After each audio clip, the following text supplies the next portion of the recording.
Okay, that should be it. Let's wait for the tubes to catch up. And it's telling me I've got an excellent connection. So let me close that one and try and find us on Remember YouTube. to mute it. Oh, There. yeah. Remember to mute it, then we don't hear ourselves back.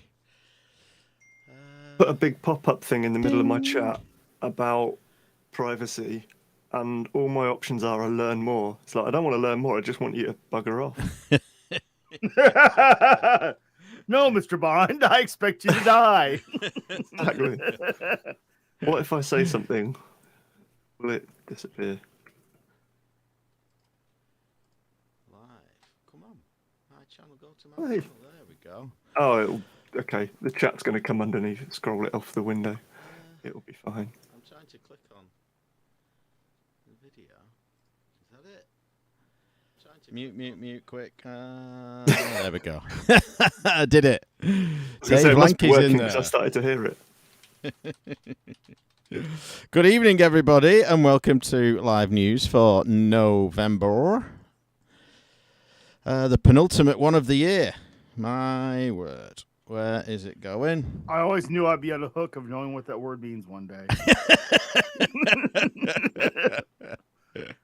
And now you do.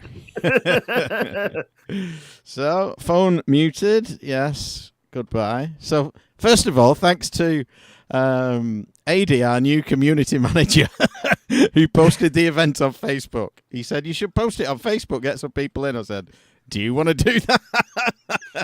Welcome aboard. So maybe we'll get a few drop in. So what have we been up to in the last month? I just learned that Eddie was community manager. When did this happen? Why did nobody tell me? I heartily approve. In fact, I've got some great ideas that I would love to see him do. Just like I remember, he was converting some of our stuff over. I'd love to see him get us up on Rumble too, and love it. I have put a couple of our live newses up on Rumble. The last two I've put up on there, but last time I looked, they had 3 views, and 2 of them were me. Well, let me know, because then I can try to do some things. So you search for our channel on Rumble and you'll find it. So this last month, has he been out? Go on. I was going to say, has he been out and secured our name on all of the up and coming Twitter replacements yet? Probably. If he wants to earn his money, he better do. Hopefully he'll drop into live news chat. Andrew Costin just subscribed to us. I got an email and he's there. Hello, everybody, he says. Well, hello, Andrew Costin. So, for the third time of trying, what have we been up to this month? So, I have been going through the Harry Potter books that I hadn't read. I'd read the first 4 years ago. I'm on the last one now, and I took Paula for a birthday to a Harry Potter experience near us. So, Harry Potter's Forbidden Forest. You go on like a couple of miles trail through a forest, and they've got all exhibits through there, and they've got markets, and you can buy butterbeer and all that kind of stuff. So we went and did that. That was quite fun. The Northwest Computer Museum that I've mentioned a couple of times is hoping to open next month. So hopefully by Christmas it will be open, and I will grab an interview with Joe, the owner, and hopefully air that next month. So I've been waiting till it opened, and it's getting pretty close now. So exciting times ahead.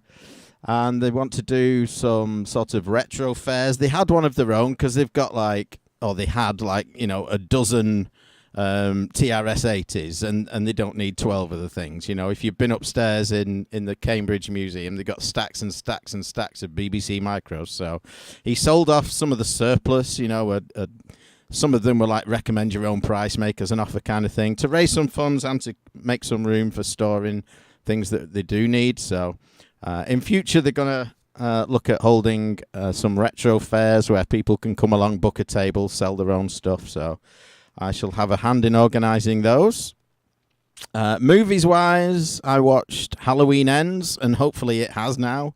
The previous movie was just woke and awful. This one was a bit better, but still not, as good as the previous Halloween movies have been. But no spoilers, but he's dead. So hopefully Halloween has ended for its own sake. I watched another sort of psychological thriller called Smile, which was quite predictable. Yeah, it's all right. TV shows, Dead to Me came back for season 3, so we blazed through that. It's like a half-hour episode, so that was good. I yesterday finished watching The Offer, which is really good. If you haven't checked that out, check it out. It's a drama set on real-life events about the making of the film The Godfather, and how the mafia got involved and tried to stop it, and Sinatra was involved and he tried to stop it, and some of the mafia goings-on behind the scenes while they were making the movie. It's pretty good. I would recommend you watch that. Games-wise, What's the name again, Mike? I'm sorry. The Offer. 10 episodes. Right. It's a really good watch. Always like some good Sinatra-related content. So I rearranged what is the other half of this room that I'm in now, the arcade, to fit some additional hardware in. So I'm up to 4 machines now, and there is a 5th incoming. So, oh God, it must be 4 or 5 years ago, I did talk on the show about making a video pinball. So I did all the computer software and hardware side of it, and Craig Turner from Turn Arcades was going to make the wooden cabinet, because Turn Arcades then were making, bespoke arcade cabs for people, and he wanted to get into the video pinball thing, but he didn't know or didn't want to do the computer side of it. I didn't know or want to do the cabinet side of it, and so he was going to make the cab for me. I took the guts down to him about 5 years ago now, and it's still sat in his warehouse, so I'm going picking that up. Pretty much every weekend is busy now for me or him until Christmas time, so hopefully in the next few weeks I'll go down there and pick it up, and I will be making my own cabinet to put it in with the assistance of a woodwork teacher at work. So he's got a lot of kit at home, we've got a lot of kit in school that we can make it with, so I will be going ahead with the video pinball project. I'm also working on now another cab. I'm not sure exactly if it's going to be like an upright cab, or I could maybe do a wall mount, or I could make like a little unit that stands away from the wall with a projector in the back, but it's going to be a shooter cab. So it's going to have the light gun games on with the Sinden light gun. So I'm going to pick up one of those, sort of getting the games together now and looking at front ends and things like that. So I'm kind of working on that project until I get the video pin, and then, I'll be working on one while I've hit a stalemate with the other kind of thing. So those two projects are sort of running side by side. But I did finish my vertical MAME cab, as you will have heard in It Came From Vertical MAME. So that's pretty good. The CRT tube, the 21-inch tube I had, it's a PC monitor. It's dead. I've had it for, I think I mentioned it last month maybe. I've had it about 17 years, I think, and it worked last time I plugged it in. Now it doesn't, so I'm guessing a recap or something like that will hopefully bring it back to life. So I will look to do that, but for the time being the machine's got a flat screen in, but everything else is complete. It just needs me to fix that monitor and fit that monitor. So I've been playing some vertical games, like I said, as you will have heard in It Came From Vertical MAME. And so my cabs had these things in. They were called Eon Power Downs. Now, Eon is a utility provider over here, and they used to do these. I'm going to wait for Scott for this because he may know what I'm talking about and know an alternative. So I'll wait for him to come back. Vertical MAME. So yeah, I put games. So it's got all the vertical MAME games on, and it's got some other vertical games. Like I put Fix It Felix on there. It's a personal favourite of mine. I do like that. I've put Ice Cold Beer on there and its variants. So it's got the beer version, the root beer version, Zeke's Peak, and is there another? Can't remember, but it's got those on it as well. So I've been playing quite a bit of Fix It Felix again.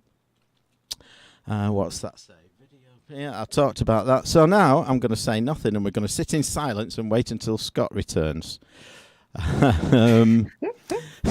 So what I've done, because I've had to sort of rejig things and move machines around, a couple of the machines have power switches on the back, and now they're all up against the wall in a line, so I've had to get like a 4-way switch with individual switches on each plug, so I can just flick each machine on kind of thing from the front on the 4-way plug. And Scott still isn't back yet. Come on, Scott, where's he gone? I hope he's got number 1s and not number 2s. So, Random, why don't you go, and then we shall come back to my issue. Will do.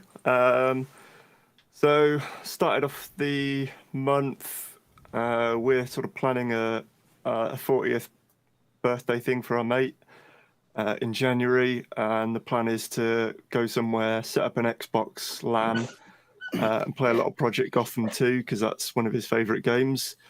So I didn't have Project Gotham 2, so I did pick that up and realised after checking out X-Link Kai that the multiplayer, you need to go through and unlock a load of the tracks to be able to select anything interesting. So I started playing through that a bit, although I'm probably just going to download a complete save instead for the actual thing. But I thought I might as well practice a little bit and see what it's like, and it held up pretty well. Some of the sort of being in the city environment that it is, I think the track layouts suffer a little bit. There's a bit too much kind of really long, fast straight into 90-degree corner sort of syndrome. And then the difficulty scaling seems a bit broken. I was kind of putting it on hard, and it seemed a bit too easy. And then the very top level above hard then just seemed like insanely difficult. You couldn't put a single like wheel wrong. You had to nail every single brake point, not lock your wheels, get your throttle input really smooth. It all seemed a bit crazy. So there's a bit of a sort of a weird jump there. But maybe now I've played it more, I'll find it easier. I don't know. But after doing that, I'd had a 1 terabyte drive that I pulled out of another PC, just sat on my modding table. Finally put that in the Xbox, ripped all my discs to it, and then thought, well, while I'm here, I might as well have a look on the internet and see what other games that I don't have that I can download and put on there. Put a ton of stuff on there, so I'm probably not going to even touch some of that very much, as is the way. But it's been fun doing it and getting a load of it in there. I've still got a ton of drive space, so whether I'll end up archiving pretty much every released game eventually over the course of a year or something, I don't know. So that's been fun. Other things I played were a bunch of Vampire Survivors.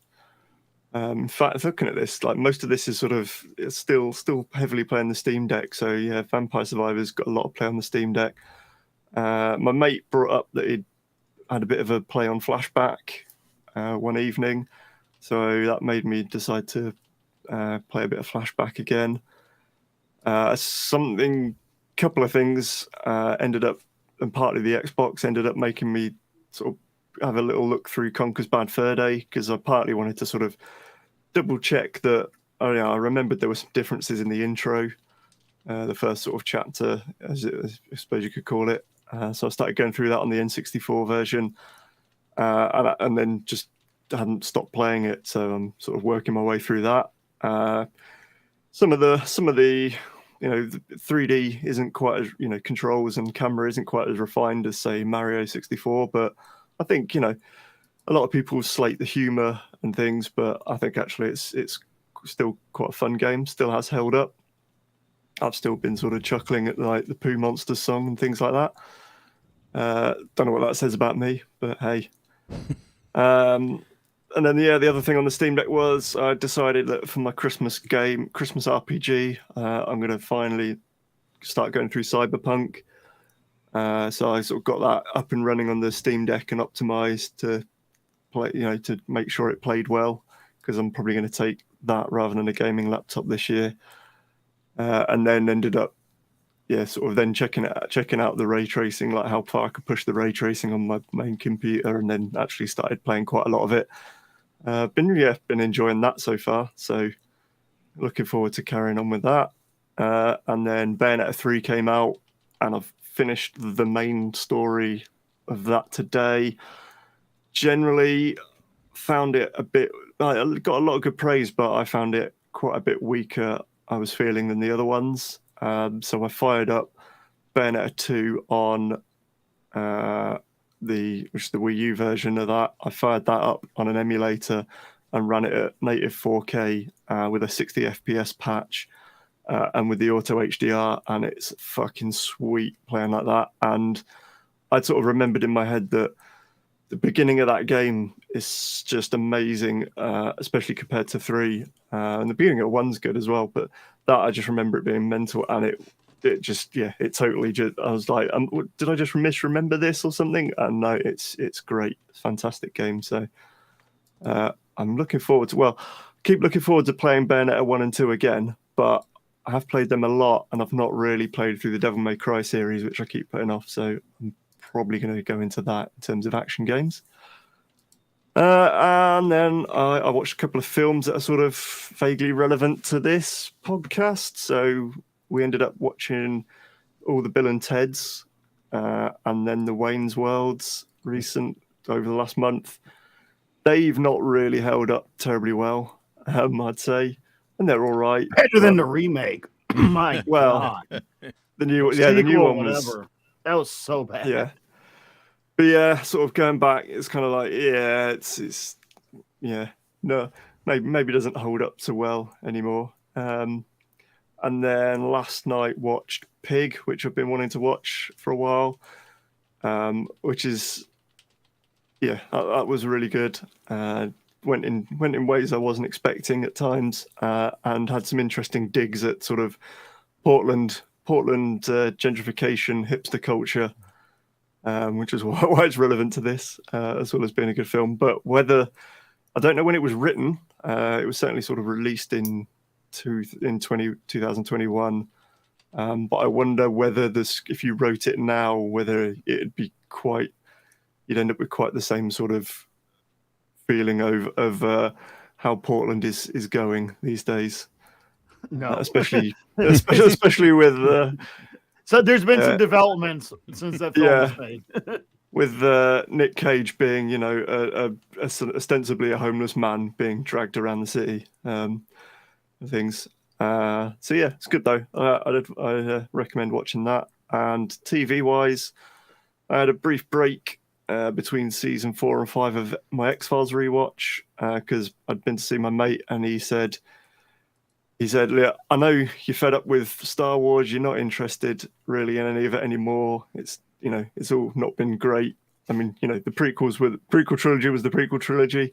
The Disney stuff's been a kind of a bit up and down, but then the sort of the TV series stuff's been dropping off rapidly since early Mandalorian, which seemed quite good. But he said you really should check out Andor." And so I did, and that was, I have to say, absolutely fantastic. Starts off, it's very sort of just dark sci-fi. It's like barely anything to do with Star Wars at all.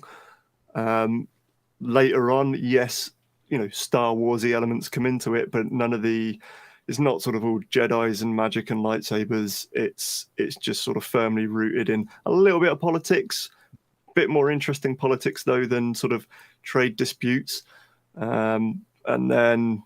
But the majority of it is kind of, it devolves into sort of the Empire and their sort of fascism and, them taking over and the power struggles internally within like the Imperial sort of ranks between guards and security services and things like that.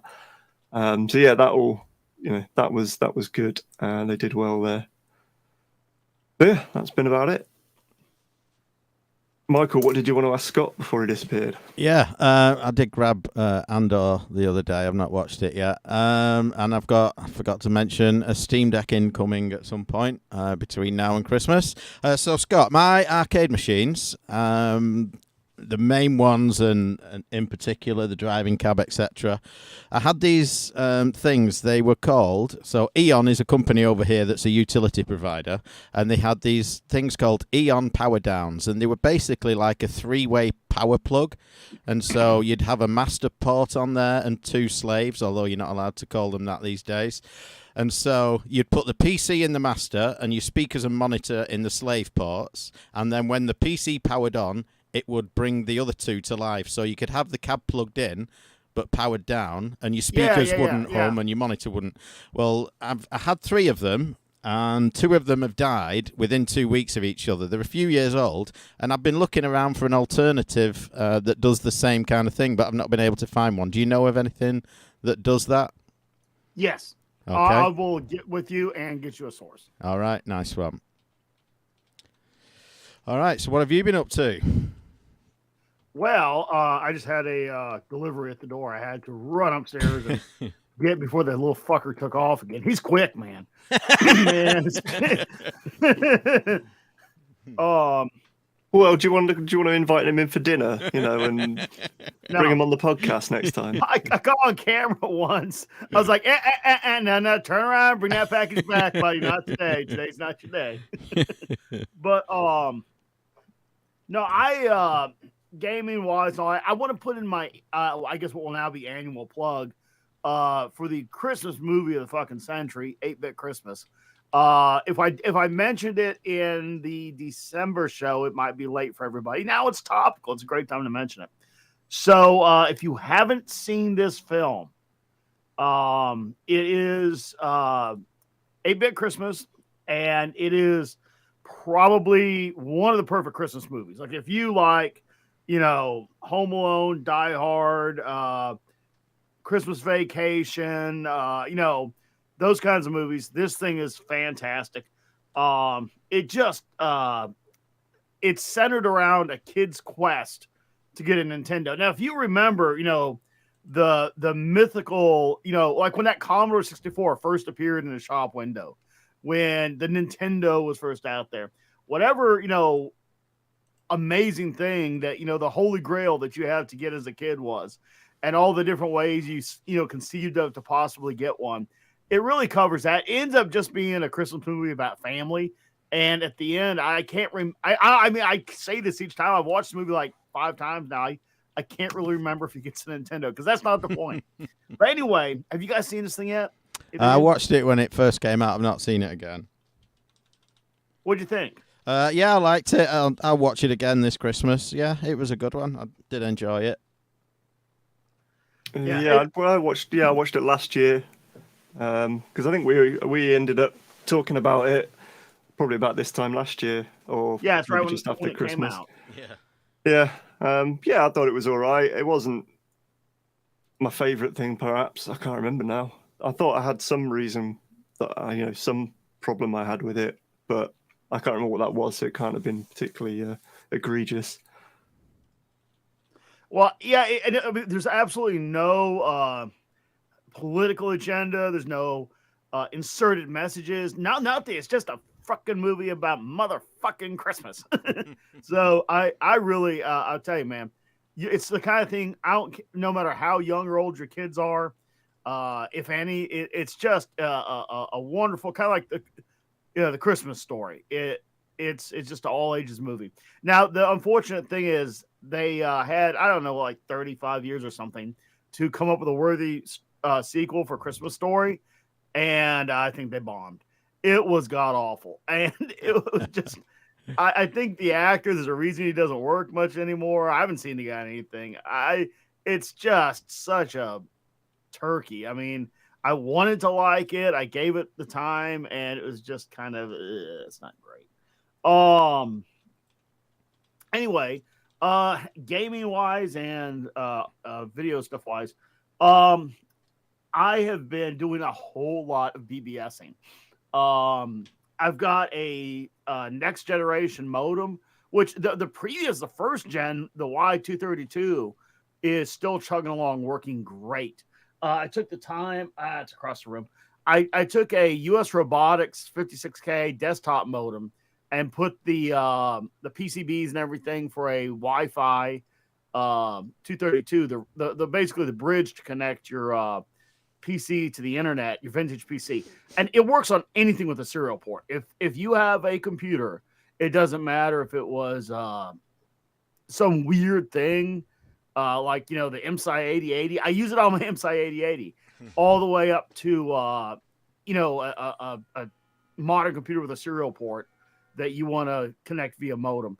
All it does is it pretends to be a modem on one side, it connects to Wi-Fi on the other and bridges the gap. So there are tons of emulated BBSs out there where it's not emulated, it's just not running on a vintage PC. And it can either be on an emulated system or it can just be a native Linux app that runs on even a Pi and then serves a BBS. So you can do it many different ways.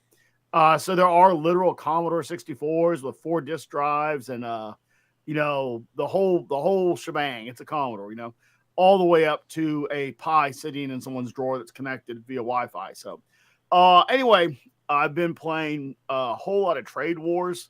I was playing some on the Digital Distortion BBS, although I'm looking for, and they're okay, but their game has been up a while. I'm looking for a BBS out there that runs regular Trade Wars tournaments. I know there's got to be somebody. So if you're out there and you know of a Trade Wars BBS, just send it to the news. That way we can share it with everybody. As soon as I find one, it's just a good, reliable multi-game server. I'll let you know. But it's pretty cool. I mean, you bring up. I use my old go-to from back in the day, Procom Plus, but I'm using my Tandy 1000. You pretty much go into Procom Plus and ATDT, and then the domain name, and that passes it to the modem, and then it connects you to that domain and that port. And then it brings up the BBS screen like you just connected on a modem. The computer doesn't know any difference, and it just works like magic. So, but the new, I covered it in Hardware Flashback. The new device adds some really cool features because I think the chip has been dramatically underused over the years. So anyway, just doing a whole lot of BBSing, and then just fighting the horrible Quest Tracker and user locator. I don't know what the hell the function is within Borderlands 3. I have almost quit this game on 5 or 6 different occasions where it loses track of where you are or it can't find quests. And it's really distracting because, there's a bug where the initial manifestation was, let's say you're on a planet and you quick travel back up to the ship, which you have to do many times. And then you go back down to the drop ship. It's not there. Then you go to the quick travel and there's no destinations. So what you had to do is then go to the bridge, take the ship and fly to another planet, come back, then go down to the fucking cargo hold. Then there was the drop ship and you could go back to where you were. That trick stopped working. So I literally had to kill the software, relaunch the game, and then it would pick up on the planet that you were not on as if you were in the middle of the mission. So after going through a couple of the mainline missions and things, it seems to be tracking again. But the game just loses track of where the player is. It's really sloppy. I would think they would have fixed that. But overall, really enjoying Borderlands. So one other thing I want to bring up was I don't know if you guys muddled through my assessment of the war in Ukraine, but I do want to say, boy, did I call it on that one. And it's not just me calling it. It's the whole community of analysts saying, yeah, this is where this is headed. The boys down there liberated the South and forcibly ejected the Russians right out of the southern area and are right now pressing that offensive. The Russians are desperate for a break. They're not going to get it. They're just getting ground up in the meat grinder. And it's every day that they continue, they're destroying any ability to rebuild any domestic military for the next couple decades. And they're not going to win this. That point has long since passed. So it's a very curious choice they're making right now. But anyway, that's that. So let's get on with some news. So I sent you a link in chat there, Scott, to a BBS, and it's called Captain's Quarters, and I'm pretty sure it's Todd Holcomb that runs it. I know they've got games on there. I can't remember. It's ages since I've been on, but it's still live, or it was. I tried it a few weeks ago when I found the link, and I'm pretty sure they've got Trade Wars on there, but you'll have to check and have a nosy around there. we are going to have a prize alarm and a phrase that pays. Let me get this the right way around, and then I don't show this guy's address to the world. So, moving all the arcade cabs around in there means the Lucky Dip now has to sit here next to me. And I did find the prize that I had to ship to the US of A in the Lucky Dip, finally. And it's packaged up. It is addressed, but I won't show you the address. So, Mr. Martin, that will be winging its way to you in the next 6 months. So I will get that over to you. And the prize alarm. So the way this works, if you're new, and I know there's some not been in for a while, at some point, several points probably, during the broadcast, you will hear this sound. When you hear that sound, you have to type into the chat window, the YouTube chat window, the phrase that pays, which I think will be this time. Is it too early for 8-Bit Christmas? We'll have 8-Bit Christmas, I think. But you have to type it the way I've just typed it. I don't mean with 2 fingers. I mean, like, spell it the way I've just spelt it. So when you hear that prize alarm, type in the phrase that pays, 8-Bit Christmas, and you can win a prize. And the prizes are on retrogamingroundup.com/prizes, and you can see what is available there. I'll put a link in chat for you, and you can claim your prize if you win. That is, the first person to type it in or paste it in, which is traditional, will win that. So there's your link to the prizes, and we shall get on with some news. If you do have any news items throughout the month, send them to news@retrogamingroundup.com. And along with all the Chinese offers of rubber parts and metal fabrication, we will read them out. And I did that very thing. This is an email I forwarded on from Hugh, who has developed a game called War Sim, The Realm of Aslona. He's been in development for 7 years and is very retro-inspired. There will be a link to that game in the show notes and a link to all the items that we talk about in the next 8 hours. And that's also another game I played this month, come to think of it. Did you like it? Enough, oh, yeah. Is that the one we got a code for? Right. Yeah. Mm-hmm. Yes, actually, I did. I got caught up and forgot to play more. The intention is to have it on in the background while I'm at work on my other machine, because it's an ideal game for that. I'm a bit sort of annoyed. It's not gonna. There's probably a way to get around it for the Steam Deck, but if I'd have played it on the Steam Deck, then it probably would have got a ton of time, because it's ideal for sort of sitting back on the sofa or with a podcast on and titting around. But it's all, the reason it's not is because it's all sort of choice driven with with number input. So you're choosing, like, it's a proper sort of ASCII based. It's kind of an RPG, I guess. Well, it's a world sim manager type thing as well. You're sort of you're a king in a kingdom, and there's loads of really cool writing, quite amusing. That's why I wanted to sort of keep playing and see what else was in there and where it went. But yeah, because it basically just sits and waits for you to pick your next choice of either what you're doing or how you want to respond to an event or a person. It'd be ideal. I'm just going to stick it on another screen and yeah, just sort of click my way through it during the day. So yeah, initial impressions, good, and we'll want to play some more. So yes, thank you for that. So Chris in chat has asked for our opinion on limited run game companies producing limited batches of physical games. He's fed up with them. He's waited over 2 years for a couple that he's ordered.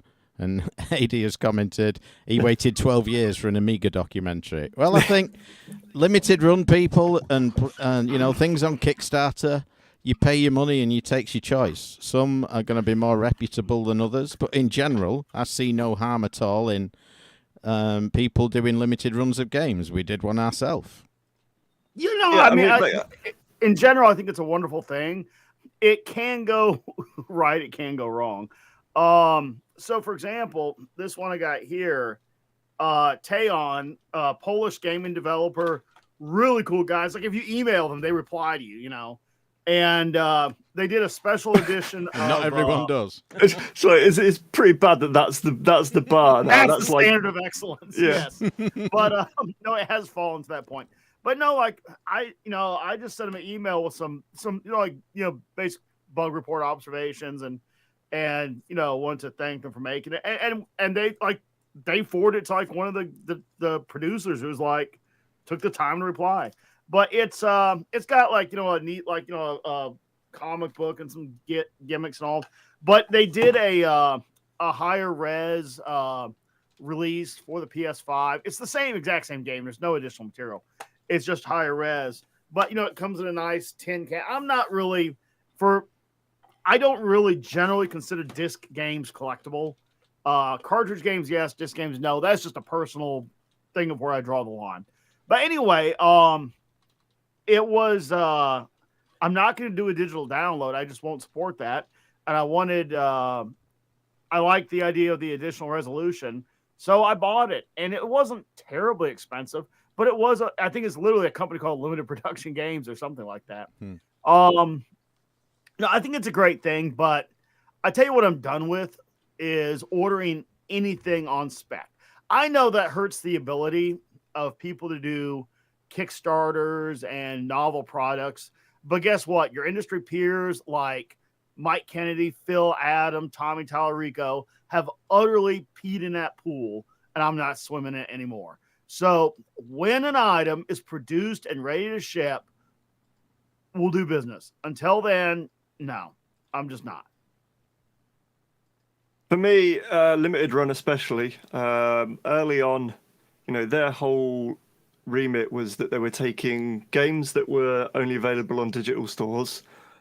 So, and it was a lot of the time, it was early on, it was like the Vita and things like that. And then they were packaging them up at a fair price and making a physical release. Love it. And, it was limited because of the fact that at the time they were a small operation, and they're going to Sony and saying, we want to, work with this developer and release their game, not just digitally. They don't have the money to publish it on cartridge, but we want to do as a smaller batch as you'll let us, essentially just to get it made. This was great. Never had any problems with shipping particularly or anything like that. So that was all good. But I've started to get a bit annoyed with them, especially the most recent email I got with them was for they're doing. Have you seen the Atari Recharged games, which are like new sort of versions of various Atari games? So they're releasing those on physical media, okay? Except they're doing 2 packs, and you get 2 games on each pack, and they're $35 each. And there can't be any technical reason, especially on like the PS5 version, why you can't fit 4 modest reimaginings of Atari games on a 50 gig Blu-ray, on one 50 gig Blu-ray disc. I don't believe that. So various decisions like that, it's not okay. Fair enough. They're a business. They've got to make money. They've realised that people will pay this. At some degree, it's the market's fault. That's the thing is you have the ability to control that by not participating. Just go. Well, I'm not buying that. But then the problem is there's people who've invested in it and they're going, no, well, we want you to make us as much money as you can. It's the thing with like Nvidia and graphics cards where at the moment their prices are absolutely shit. Everyone's complaining about them, yet they're always fucking selling out. People are still buying it. This is post crypto, so this is not miners buying it up. This is just purely, there's some scalpers that are trying to buy still, but predominantly it's actually people buying them and using them who are the same people who have been complaining for 2 weeks before the launch on forums going, they're too expensive. It's no good. They can't do this. And then day one, that's it. Oh, I've got mine. It's lovely. I love it. It's like, well, you're part of the fucking problem, aren't you? So yeah, I don't know whether we're ever going to see enough. The 4080 is not selling so well by all accounts. So maybe because that was very bad value. So maybe the pushback is somewhat there, but whether we'll see any movement, I don't know, because all these companies realize that, or their shareholders, that, hey, you can just put the prices up on these and the idiots will buy them and then we make more money. So I think you should do that. So there you go. But yeah, limited run games. Heart's in the right place. There's a lot of good people behind the company, that I trust and, are passionate about games and collecting. It's just, some of it's got a bit too commercialized. That, exactly like you said, like say Terminator, that was Terminator Resistance. They did good selling it on the PS4. Doing a PS5 release just wasn't a big enough market, probably, just for slightly higher resolution. So they did a physical release. I'm happy. I got a physical copy of the game. I'm not supporting digital. And I influenced the market in the way that I could. So I think more of us should do that. If we simply don't buy the shovelware and say no, it's better. Got one here from Gareth Hamer. And he says, this website here, The Gamer, has declared the PS3 to be the most hideous console ever made. Well, it was a little odd. It looked kind of like early 90s or mid 90s PC with a CD-ROM prominently featured. It was a little odd. I wouldn't call it hideous. There are definitely some hideous consoles out there that I always thought the Atari XGS and the CD32 were pretty ugly. Yeah. But the PS3, I don't think it's the ugliest thing ever made. No. Not terrible. I think the original doesn't look as nice as the first Slim. I think the first Slim's quite good. The second Slim, the Super Slim, I think is pretty nasty and it's really sort of cheaply made. What was best though was the dev kit for the Super Slim. When we got that in, it was basically, it looked like a lunchbox, and there wasn't even a disc cover, like a tray cover, because it's a sliding disc cover on that one, which is all spring loaded, and it's a bit cheap and nasty, but it's not bad. But this was just a quarter of this lunchbox had been cut out, and you just lifted this bit of plastic off, and there's just a bare disk drive sitting underneath, and it was fucking brilliant. I just loved that, just how it's like someone had gone to Radio Shack and just bought a large project box and then just stuffed the PS3 inside it. Brilliant. So another one here from Gareth Hamer, Quake on the Specky. Well, not quite, but there is the Quake engine running on a ZX Spectrum. A playable engine. It's not an actual full game, it's a demo, but the engine is running in all its black and white goodness.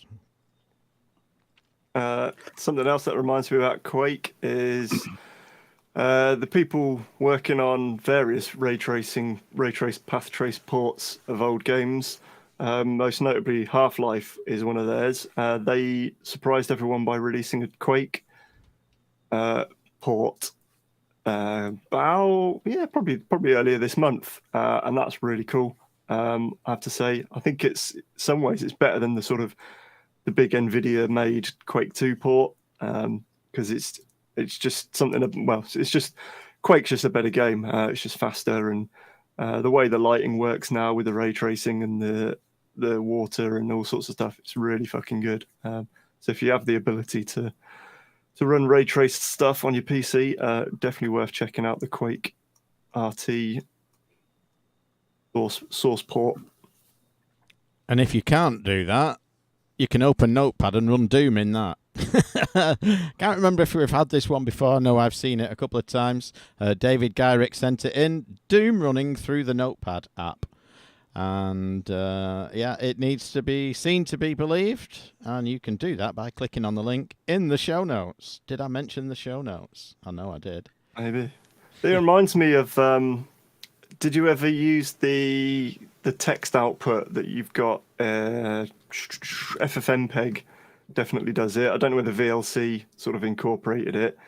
But you could basically just, it would render videos out in real time as ASCII, like to a terminal, which was pretty cool. But then I think there were some emulators that also then sort of basically took that engine and ran it through, so you could do a bunch of emulators like that as well.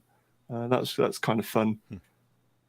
for a few minutes until you realize you can't really see what you're doing anyway. Yeah. Got a couple here. I'm going to run through real quick. First of all, Mike, it occurred to me, instead of answering your question offline, I should just answer it right here because it could help our listeners. So what you're looking for is a current sensing power strip. And they're all over Amazon. They're all over eBay. Obviously, the U.S. spec ones, it's the same. Just the physical housing's different. I'm sure they're sold in the UK. But if you just search for current sensing power strip, what you'll find is it'll have like a control outlet, and you plug the item in the control item into that. And then when it senses current through that, it turns on all the rest of the outlets. So, i.e. you turn on the computer and everything around it boots up. Yeah. Right. Okay. And they're not expensive, under $10. Okay. Sounds like a deal. I shall look for that later. So the next thing up I got is I ran across this just the other day, and it looks pretty decent. It's a Retroid 3 Plus handheld retro gaming system, right? And it is a one of those sort of generic Linux tablets. It seems decently spec'd, okay? It's got 4 gig of RAM and 128 gig of onboard storage. Man, that's a lot. I mean, a whole lot. They upgrade the CPU to it's an A75 running at 2 gigahertz. And then I think a 6-core A55, but it's literally, so they made one called the RP3. I thought, okay, that's pretty cool. The RP3 Plus is like double the specs almost. Well, except for the GPU. The GPU is only like a little better, but still it's a nicely spec system. It's a good screen size on it, about 5 inches. 720, so it's not, Steam tablet 1080, but it's pretty good, but it's only $150. It runs Droid 11, 4.5 amp hour battery, so it's got some decent little specs on it. And so they're running a thing. If you own an RP3, they give you a coupon code to get $25 off. So it's $150. So I know, right? That's an absolute kick in the balls, because I think they pissed off a lot of the Retroid fans, because the Retroid Pocket 2 was good. Then a number the 3 looks like a big step up, though. Well, yeah, but there was a big gap between that and the 2 Plus, and what they did there was they'd basically send you a new main board if you wanted. So you only had to buy a new main board. The rest of the 2 was the same, or you could buy an entirely new Retroid 2 Plus. The Retroid 3, they went, right, here's the Retroid 3. That's all we're going to do for a while now. And then about a month later go, and here's the Retroid 3 Plus at like $20 more. And it's much better. And everyone went, oh, what? You told us you weren't doing one. And we're like, yeah, we wanted to sell all the other ones first. So they still have some of the other ones, and they're doing like a special, what was it? Like they did some sort of special, like $20 off and then 20 more off if you do something, but they've got it down pretty cheap. But it's a good device from what I know. If I didn't have my Ambernick that I have already, and then the Steam Deck to do the higher end stuff now, so I'm pretty well covered. Well, my tablet with its clip-on controllers as well. I don't really need one. Although the only thing with the Retroid 3 is that I think I'd be looking for probably a 4x3 screen one now, or even before I had was going to get the Steam Deck. So there's an Ambernick's just done a new one, which is fairly powerful, and in a nice metal body. And then the Retroid Pocket 2 Plus, that was a good contender. But yeah, the form factor's nice on the 3 and the 3 Plus. Yeah, the widescreen does work for a number of things, has benefits, but that seems nice. And then got one here from Gareth Hamer.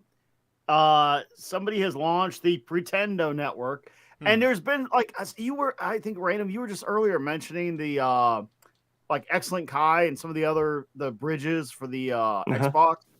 So this seems to be the exact same thing for Nintendo. So it simply says game servers were created. It's a free and open source replacement for Nintendo servers in both the 3DS and the Wii U, allowing online connectivity for all. So, I can't imagine a Wii U being used for anything but a doorstop. But the DS, if you like the online gaming, it's available again. So thanks, Nintendo. But yeah, this was definitely Nintendo do what Nintendo won't. Yeah. Because we all know that Nintendo, at some point went, yes, this is the dates we're going to shut down the eShops for the these things, and not just from a you can't buy from it, it's going to be you can't even download.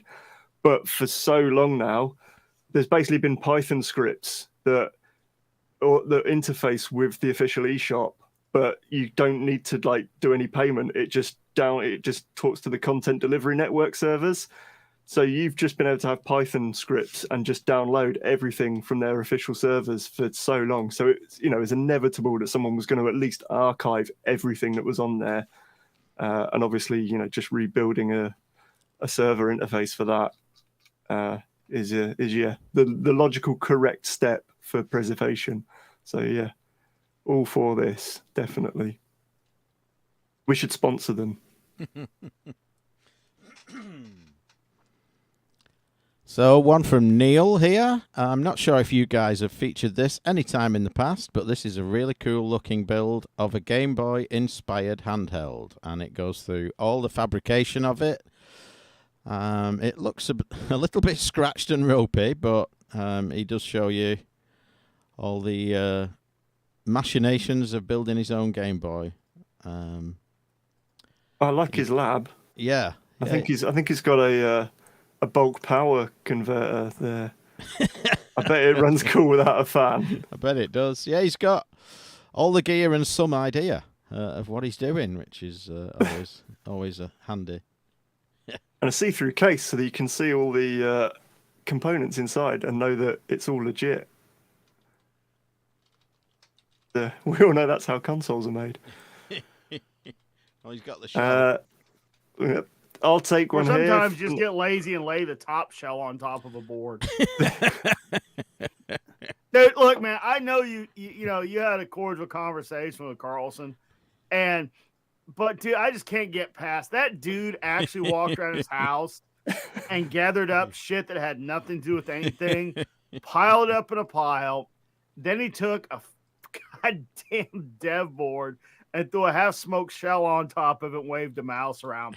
That was willful. I can't just go, SoCal fooled us all. It runs cool without a fan. He was fucking SoCal's Renfro. Oh, my God. Can't believe he'd sell out like that. What a tool. Yeah, so got another one from David Gyrick. And what a twat. It's like literally, you call yourself an engineer, you're like, oh, this will fool everybody. Should I upload it? Yeah, do it. I mean, he probably at that point is saying, okay, I need to ask someone if this is going to look legit enough for their audience. SoCal, does this look legit to you? Wow, yeah, dude, that's fucking amazing. Right, sending that list, yeah. God, that shit's still funny all these years later. So anyway, enough chameleon talk again, maybe. David Gyrick sent in one, which he sent it in from IGN, but it was kind of spotted, I think originally it sort of went around Twitter and then spread everywhere. And this was the memory of Riko Kodama thing that was Easter egg, I guess, that was found in the new Mega Drive 2 Mini, which basically then confirmed that, yes, she had passed away, I think about 4 months before the Mini came out, and it had been kept sort of quiet and respectful. And then, yeah, they put in this tribute to Riko Kodama. Those who don't know, I think was the Phantasy Star series. So yeah, quite unusual, I guess, to a degree, that fairly well-known female game developer at the time. So yeah, it's a bit of a shame. I know a lot of people sort of who are fans of the Phantasy Star series really sort of did like her. But yeah, unfortunately, she passed away. Nice that they put a little tribute in the new Mega Drive Mini.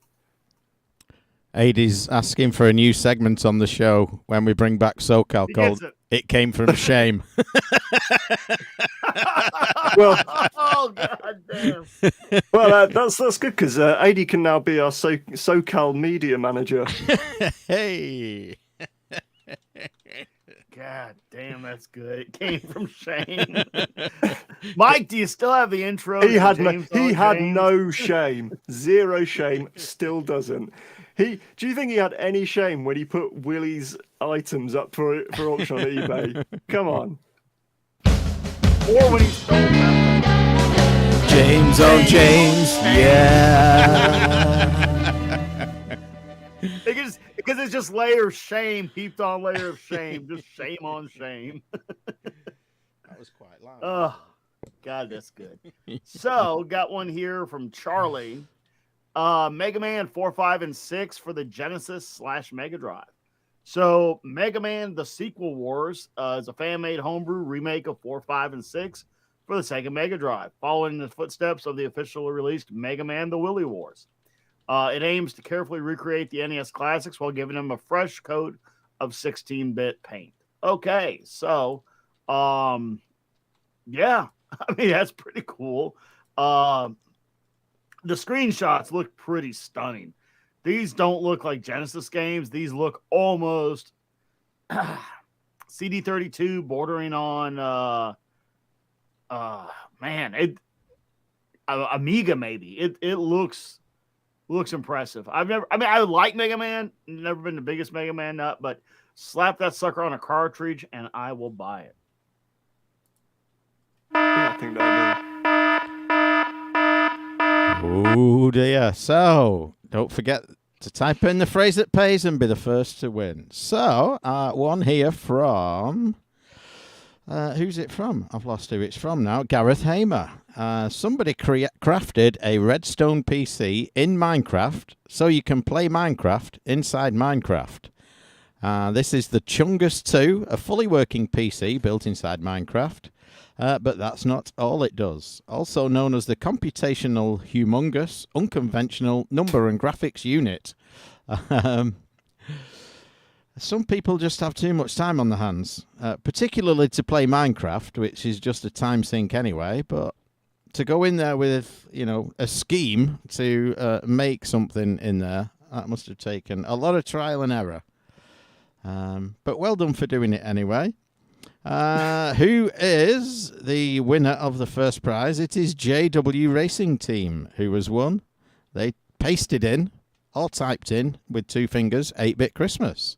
So take yourself along to retrogamingroundup.com/prizes and then either post in chat or have more chance of seeing it in email. Drop me an email, ukmike@retrogamingroundup.com with your address. But you'll need to tell us your chosen prize so we can remove it from the prize board. But well done, JW Racing Team. As I say, you saying he may have copied and pasted it reminded me of the good old days when you used to get people hurriedly just sending us capital V because they'd pressed Shift V instead of Control V. Oh yeah. Yeah. Oh, good times. A win's a win. Yeah. If you're not cheating, you're not trying. Any hole's a goal. So got one here from Spinal Cord called Discs in Space. And it's a link to a really cool video. And Spinal here says, back in the 90s, NASA put Apple Macs in space to see how astronauts handled GUI operating systems, as well as how well the mechanical point devices worked in zero-G. Here's a video. And wow, yeah. So this is it's actually a compilation of most of the laptops flown in space. And it's funny because you can see one of the grid plasma displays there. Now, this stuff, you would not believe the testing. So during this time period, I was working on a program related to that. late 90s. And you would not believe what goes into space qualifying something like that. So before they actually say, all right, you don't just take a grid laptop. You don't just take it out of the box and say, all right, we're going to send this up on a manned spacecraft. They actually have to put it in a chamber, take the atmosphere down, heat it, freeze it, do everything to it.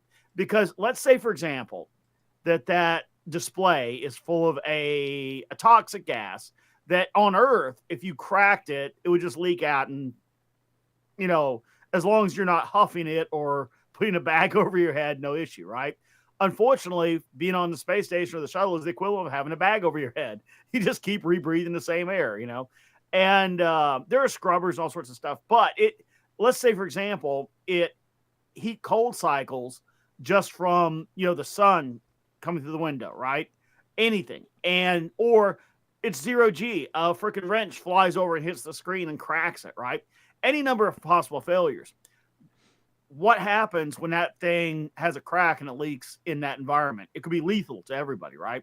So everything that goes up there, pens, notebook computers, disk drives, and then they heat it up to a certain temperature and see, what it outgasses. So let's say there was a fire, okay, which happens. I mean, Mir had multiple fires.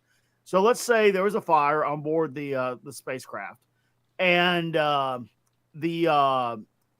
laptop burns, right? What does it release into the atmosphere inside that spacecraft?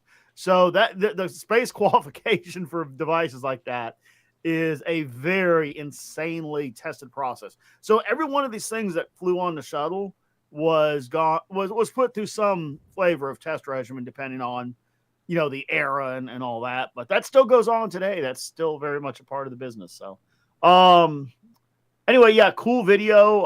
And it's more than just the Macs in there. It's all kinds of great laptops they flew. And it's the cool video with the Max electric floppy eject, where they hit the eject, the floppy goes out and he just catches it midair. It's pretty cool. Yeah, really I cool. Did watch that one when it came in. So here's one that's confused me. Gareth Hamer playing a slice of Elite Dangerous. But the demo and the pictures just say Elite. So I thought, well, Elite did come out. This is on the Spectrum. Elite did come out on the Spectrum, but I'm guessing Elite Dangerous is a much more complex Elite Dangerous game. it's the newest one. Yeah. Which you can play in VR and stuff like that. So I'm guessing you can't play that in VR on a Spectrum. Not in VR on the Spectrum, but they have got a video of it running a demo, which is pretty nice, flying around a kind of polygon 3D landscape. Pretty cool idea for a demake. Yeah, it would be. Got one from David Gyrick, and that was that they announced the release date of an IGN exclusive reveal of the release date of Netflix's Sonic Prime, which is coming in a couple of weeks, December the 15th. I'm not expecting too much from it. Obviously we've had anime-inspired Castlevanias and things that have been quite good, but I'm firmly anticipating that the Sonic cartoon is going to be a little on the younger side of things. But I'm just sure curious what the hell Fallout is going to be, the live series. It could be so there's good a so couple bad. more photos, wasn't there, again recently? Yeah, the set photos look good. So clearly it's happening. Most definitely happening. So well, they built a set and hired actors, so. I mean, yeah. Then again, yeah. I said we had sets and hired actors and filmed something, and that was about 5 years ago, and that's not made it to any screens yet. So, wow, that's not strictly true. There has been some screens. Start a company called Limited Run Films. They say xvideos.com. I've seen your work up there. Jeez, we'll get there eventually. You can put on the mask, but we know it's you. Got one here from David Gyrich. We've seen his naked ass running all over England so many times. We identify him from multiple angles. Yeah, I know those balls anywhere. I know that guy. So, got one here from David Gyrich. Riven is back. All right, where'd it go? And it says here, Miss Sequel Riven remake announced. Okay. Cyan has announced a full remake of the 1997 release puzzle adventure game, and Mist Sequel Riven platforms and release date were not announced. Then they have an FAQ. Are you working on a remake of Riven? Yes. Is it a remaster or a modern remake? It's a modern remake. Let me start some questions. Do you remember Riven? No. Do you remember it now? I vaguely remember the title. Did you know it was the sequel to Myst? No. Did you buy Myst? No. Look, I generally try and support the community. I don't want to bang on these guys too hard. It's not my game. It's just not. But we are talking about it. If you're out there and you're a Riven, the sequel to what was it? Myst. This could be your thing. Yeah, I mean, the sort of the tightening up they did of Myst, making it fully 3D and navigable and things like that worked quite well. So could be all right. This, I guess. Got one from Charlie.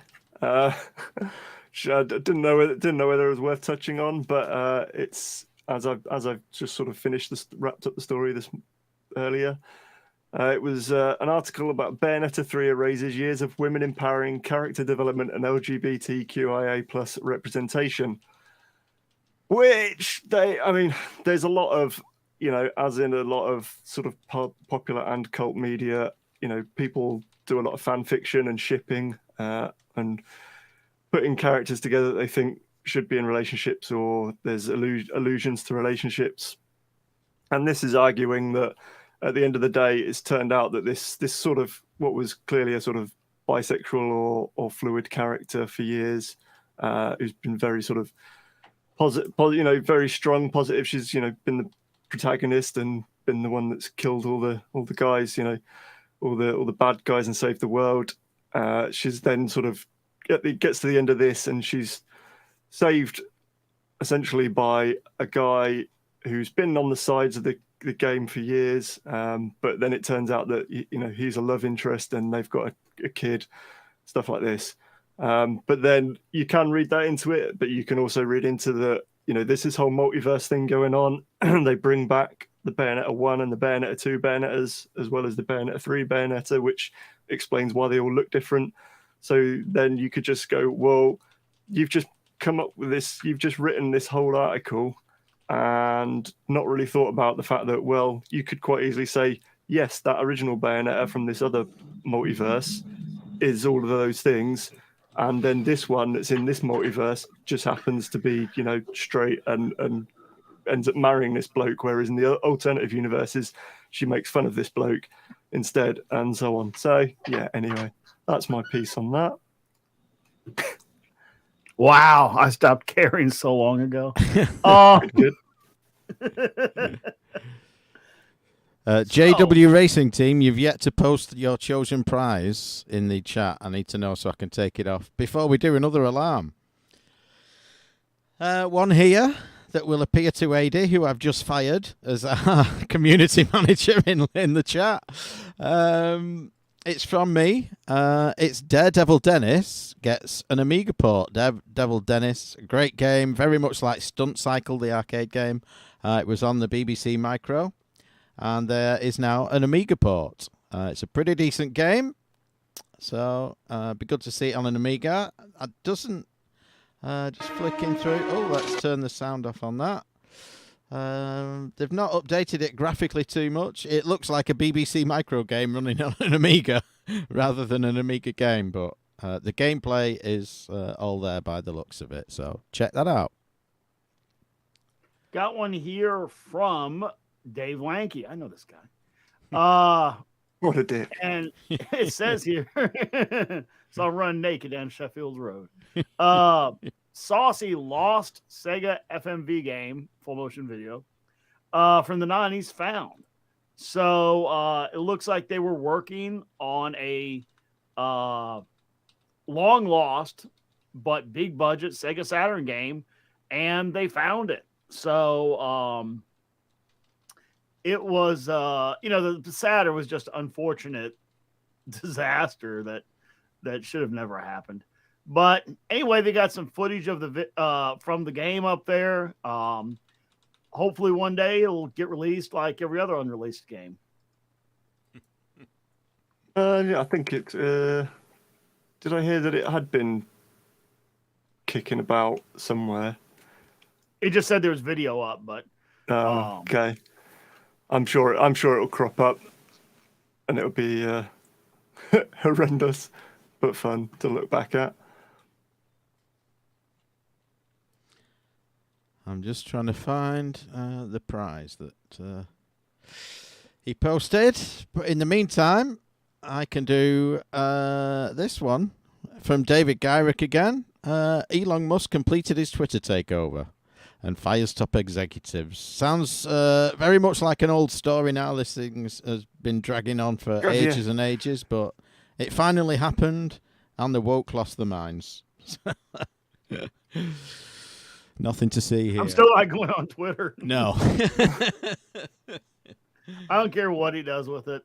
But wow, yeah, I mean, I'm a big proponent of free speech for everybody. And just to watch people, today rail against free speech. And, when they say moderation, they mean censorship. And that's just so opposed to everything that I believe in. We're not going to be friends. So, the Stadio, Mike, you got one of these, right?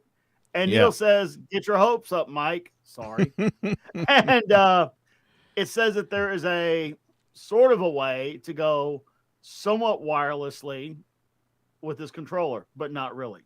So if you need a somewhat wireless, but not fully, this might be your solution. I need a... Yeah, there was talk of, the dev, people had sort of said in the community, oh, can you sort of give us some firmware that makes it at least usable as a Bluetooth controller? And some of the devs are like, yeah, we'll do that. Maybe we'll look into it. We'll see if it's viable. But I'm imagining Google's just fucking shipped them off to somewhere else or fired them by now. So I don't imagine it's got much chance of happening, unfortunately.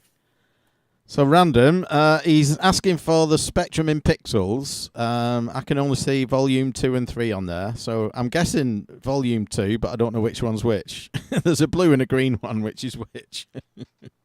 Good question. If I hover over it, maybe. Oh, there we go. It's the blue one. Send him volume 2, the blue one. All right. Send me an email to remind me. I will await his address in my email, and then I'll send you that email. And you can send him the book, and maybe things will work themselves out. So there's a bit of shenanigans going on in chats, and we've been joined by our old friend, Piff Merkin. The Piff. Haven't seen... Working that Merkin. Yeah, haven't seen that name around here in years, so welcome back, Piff. What brought you back? He says, random, what the heck have you done to your hair? Although we didn't say heck, because you look like him now. Did you just get bored and take it all off one day? I just replied. I used to. Well, I had no hair. I'd shaved head for years and years and years and years because I was too lazy to do anything with it. And then I'd fancied a change and was flip flopping between growing it and not growing it. And then I've got bored of having to deal with it again, so it's mostly staying off at the moment. I still remember the random crazy hair. Mm-hmm. Remember when you had that giant helmet? Big giant beard as well. Yeah, that was great. Osama bin Random. Yeah. Well, speaking of taking hair off, it's time to hear from our sponsor.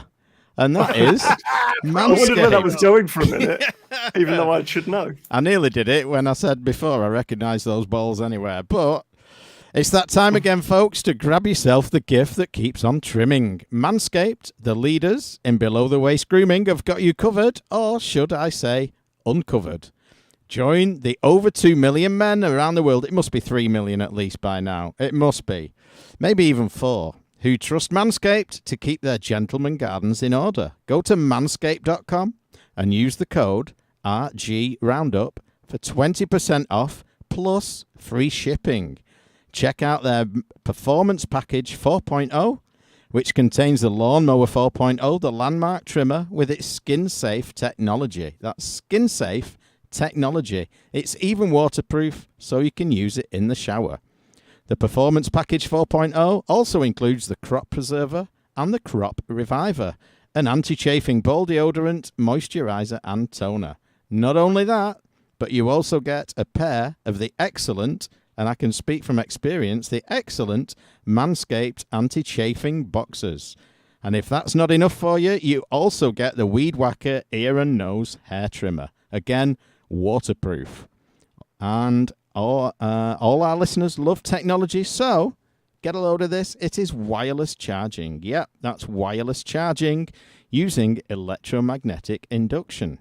So, like I said, join the almost 4 million men around the world who trust Manscaped to keep their gentleman gardens in order by going to manscaped.com and using the code RGRoundup for 20% off plus free shipping. Do it today. Got two here from David Gyrich, both of them neatly shaved and well presented. Elevator action is returning. Interesting choice. I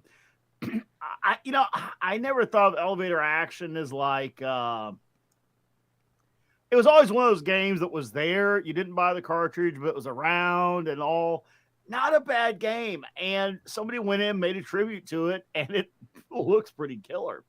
And as well, they another release that David pointed out to us is the Cleopatra Fortune Tribute. Launches November 24th, so it just came out. And it's a arcade puzzler that was released in 96 there, and it's gonna be, well, it is now available too. So kind of almost looks more like a casino or gambling, like a slot machine meets puzzler. So a lot of these just didn't materialize on arcades in the US. They were more in the Pacific Rim, but pretty cool. And Piff said he's been away for a while. I don't know if that means holiday or prison, but hopefully you didn't get bummed in prison. Well, unless that's your thing, I don't know. Hopefully it was romantic intent. Yeah. One here from Neil. The Secrets of Monkey Island. I don't remember if this was mentioned back in November 2020 when it happened, but this text is too small, or should I take my readers off? No. But the Video Game History Foundation raised some money and had a chat with Ron Gilbert. The following page has info and a bunch of art assets and that sort of thing, as well as a video of said chat. And so you can watch that interview with Ron Gilbert at the link in the show notes. So, got another one here from David Gyrich. What a great slate of news here. So, Arcade 1-Up leaks Time Crisis and Wheel of Fortune. So, this is, I guess they had a leak. It's a YouTube video. It's like 30 minutes long, so I couldn't really skip through it. But, I've just spotted random on the feed. It's a naked random. Jesus. I love how you're covering your breasts. Washing in a river, as you do. Yeah. Okay, now. Or fish. Coming to a YouTube channel near you soon, maybe. Think of the ecosystem. So it looks here that they have a 2 guns, and it's hard to tell if that's a strain release or a plug or what. But it looks like Time Crisis in with the Arcade 1-Up minicabs. You know, I will again say that I misjudged that one. I figured it would be a 1-season product. I thought it was pretty cool. And they have continued to come out with a string of hits. So whoever's out there buying them up, it's cool. I mean, like, not everybody is going to totally commit to a house arcade. I get it. So let's say you go out and buy, you got one spare bedroom in your house. you could put in 20 of these things and have a great experience. So, and they're modifiable to, nth degree. So, yeah, congrats to them. Oh, got another one from David Gyrick. This is one about a Taito sort of arcade puzzle game called Cleopatra's Fortune, which is being re-released across basically everything, which should be out by now, actually. This is November the 24th. It looks like it's just going to be a reproduction of the home console version, which was a year later. So I'm guessing it's probably an emulator packaged up, wrapped up in a wrapper job. But I don't really think there's been I don't remember sort of a great deal of any sort of releases for it. I've only sort of played it very occasionally. So maybe that would be get it a bit more traction. Always like a good well-based puzzle game. That's your jam. Look out for it, I guess. Got one here from Soren Warren, and it's man, I Japanese names are rough, but Danish names next level. So Soren here sent in a memorial for a Danish C64 SID musician who actually did a lot of game development and all. Ended up in the U.S., passed away at the age of 52. And he was, I've heard the name in passing, and once you play some of his stuff, you're like, oh, I've heard that. But anyway, sad to hear of his passing. And if you haven't heard his stuff, yeah, give it a listen. Pretty cool. Pretty cool. So, David Gyrick has sent one in here. A new mini arcade manufacturer. Seems to be of good quality parts, made of good quality parts, but kind of expensive for the size and only one game. This is from New Wave Toys. And, well, there's more than one game here, but is this not the one? It's not the one I was expecting. I thought they'd just done a Space Invaders. Maybe that's a different link further down. Let's see if we can get a price on this. On sale, Missile Command, $139, down from $159.99. I must say on here what scale they're at. They are small scale kind of desktop things. Does it say? So these guys have been around for a while, and they're the ones that did the Dragon's Lair that Willie really reviewed, like in depth. Oh, yeah. So they make some quality miniatures, right? Now, they've done a number of things. So there's a guy out of the UK that does a channel on YouTube called Techmoan, and he goes through just every vintage audio format and device ever. And he's reviewed a bunch of their stuff. So, for example, they do a little mini Coke fridge. That's pretty cool, They have, where is it? I'm looking for it. Oh, they have like the little insert coin key chain. That was one of their first products. They have a USB power bank that looks like a change machine. They have some Walkmans. They're not Walkmans. They don't work. It's just a power bank. So they're pretty good at making plastic shells, They make non-functional cassettes for $2.99 each when you can buy a 12-pack of them.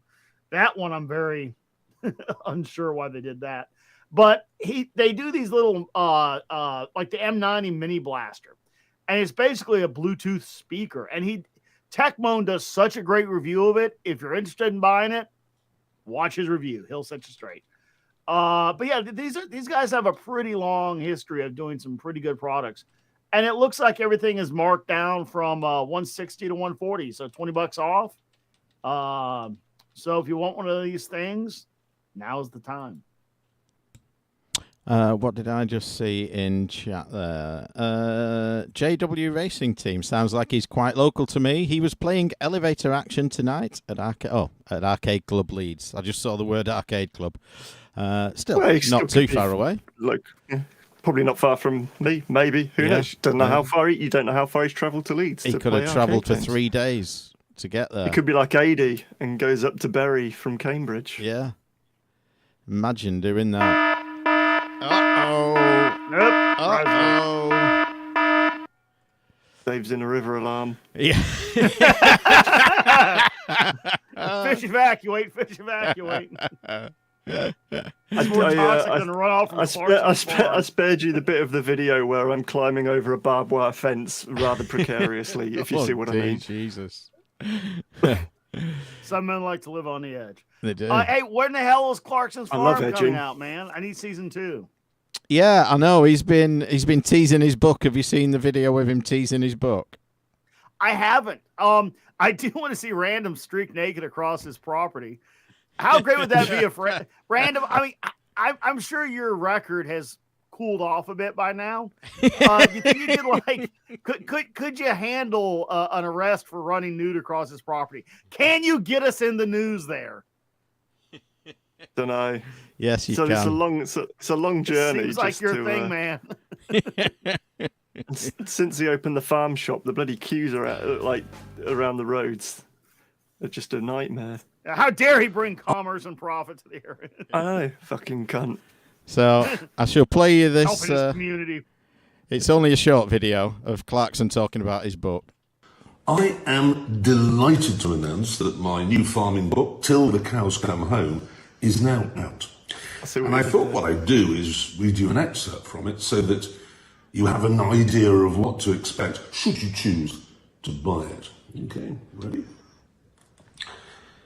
I had to talk to an insurance man about a fat woman who'd come to the farm wearing Crocs and then fallen over.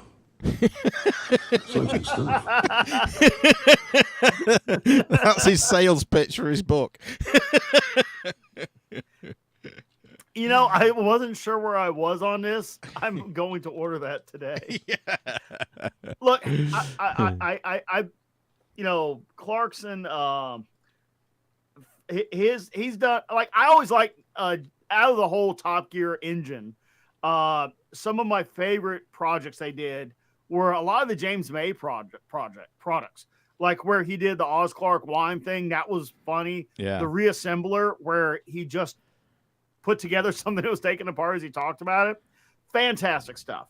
Always liked their independent projects. And some of them kind of didn't really, like the Reassembly, he just stopped doing it. I don't know why. I thought it was fucking brilliant. Yeah. But anyway, Clarkson's Farm just kind of came out of nowhere.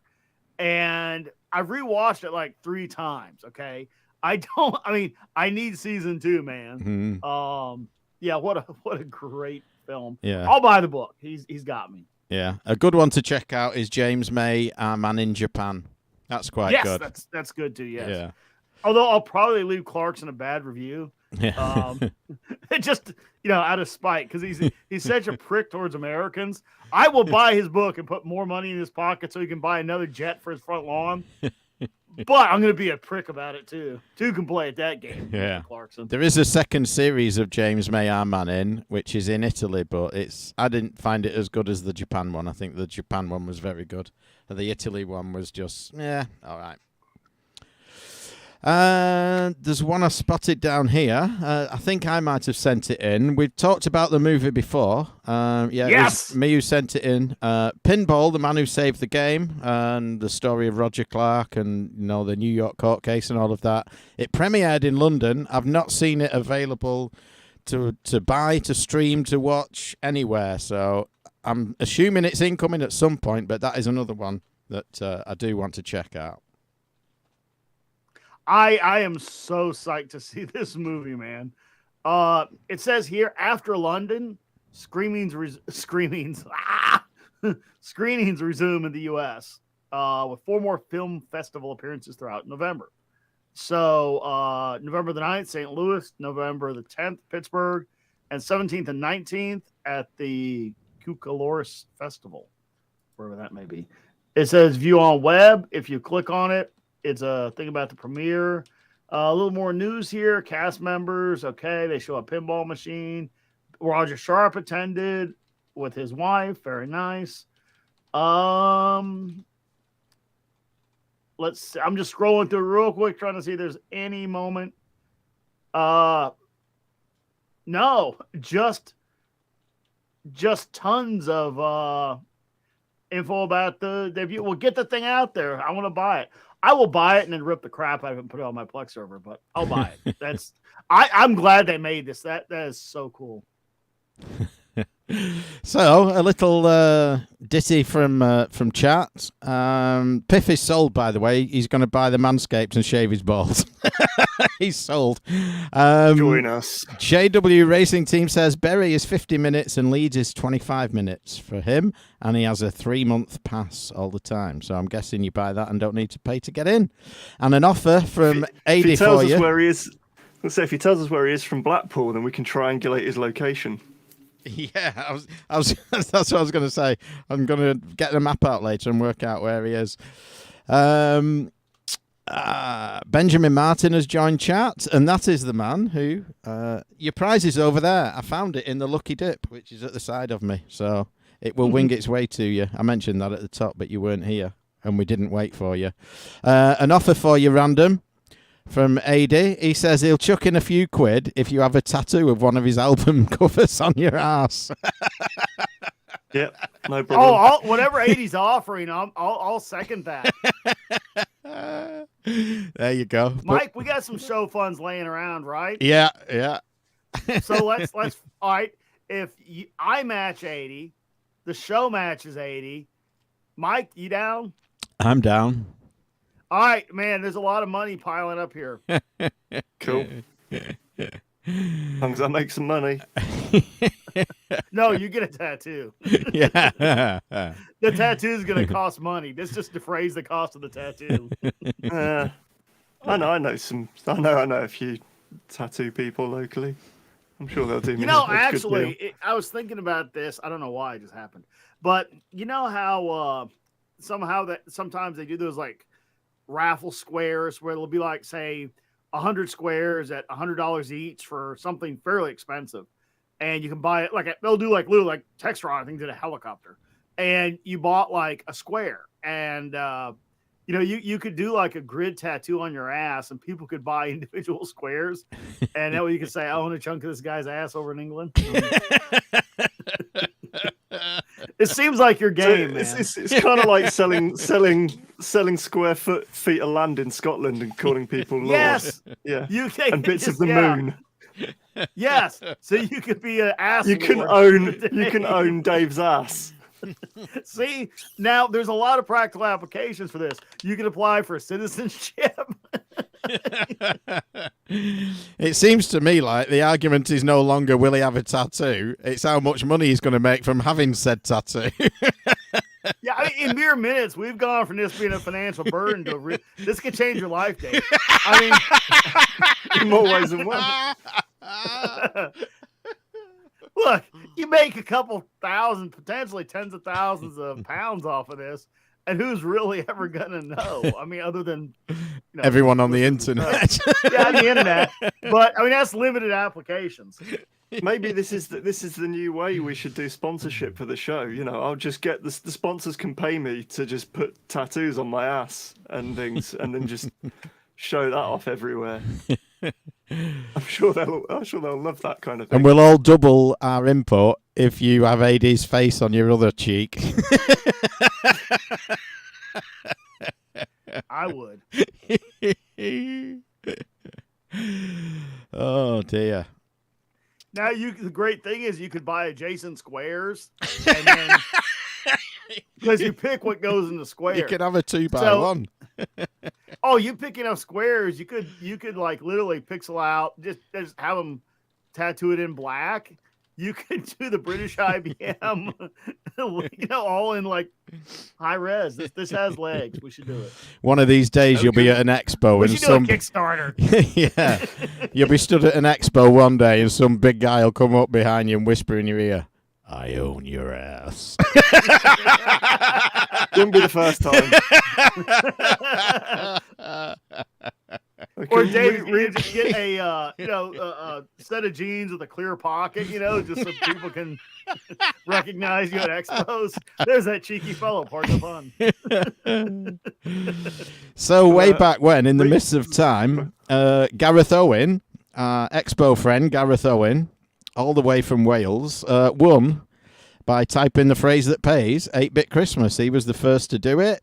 So, Gareth, you need to go to retrogamingroundup.com/prizes and let me know in the chat right now which prize you want so I can remove it from the prize board. And we may give another away before we go because we've got a few news items to go, yeah. I was just say we can once I've got adorned with our new sponsorship deals, we can rebrand ourselves as Tats and Twats, and sunset these three guys are fucking idiots. You should probably you should probably with reserve buymyass.com right now. It's not buying it. It's Mike, what you you can do link with that over from I hate typing long URLs.com, right? I could do if I still owned it. I let that go a number of years back. I hate typing in long URLs.com. Did you forget to click the auto renew like SoCal? No, I let it go out of spite because we were going to bring up a sister podcast with what was it called? Big and Clever. And so we were going to have experts in their field. So Scott was going to be on it. I wasn't going to be on it. I'm not an expert in anything. Scott was going to be on it. We were going to have, I think, Todd Holcomb, who is a doctor. Yep. I can't remember who else, but we had Neil, who was a finance attorney. Taxman, finance and scientist. Yeah, and listeners were going to send in questions and have them answered by experts. And I built the site, I built all the stuff, and bought the URL, and then no fucker made a show, so so I didn't renew it. There's an important lesson there. I'm not the one that fucked that up. See, even Goober didn't do all the URL and the website first. He started the show and then just gave up on it. Yeah, yeah. Well, I think he did 2 episodes. You fucking experts, you weren't even as reliable as Goober. Well, Goobert there, I think he did 2 episodes and was dismayed he didn't get sponsorship. Yeah. Back to Deliveroo for you. Oh, it's too soon. Where's the Kotaku money? I've done a podcast. Come on. So got one here. Gareth would like Poyo Poyo. Okay, I shall take that off the board. Send me your address, Gareth. And Random will send it over to you. And Gareth has sent in another link. And I think this one is a little early for April Fools. But guy put together an Oculus Rift that kills the user through detonating if they die in the game. Somebody will buy that. Yeah, I did see that one. VR headset that will kill you. Interesting euthanasia tool, and you get to like do some meditating in VR or something, or just watch porn, and then the things. I think it was like little charges around the headband, and so obviously they just detonate and take you out pretty quick. Not a bad way to go, I guess, as these things go. Wow! And here's something from Ryan Toole that, McDonald's brings us the McCrispy gaming chair to mark the downfall of man. I really just like the tireless one. Should pair well with the KFC console and the Xbox mini fridge. And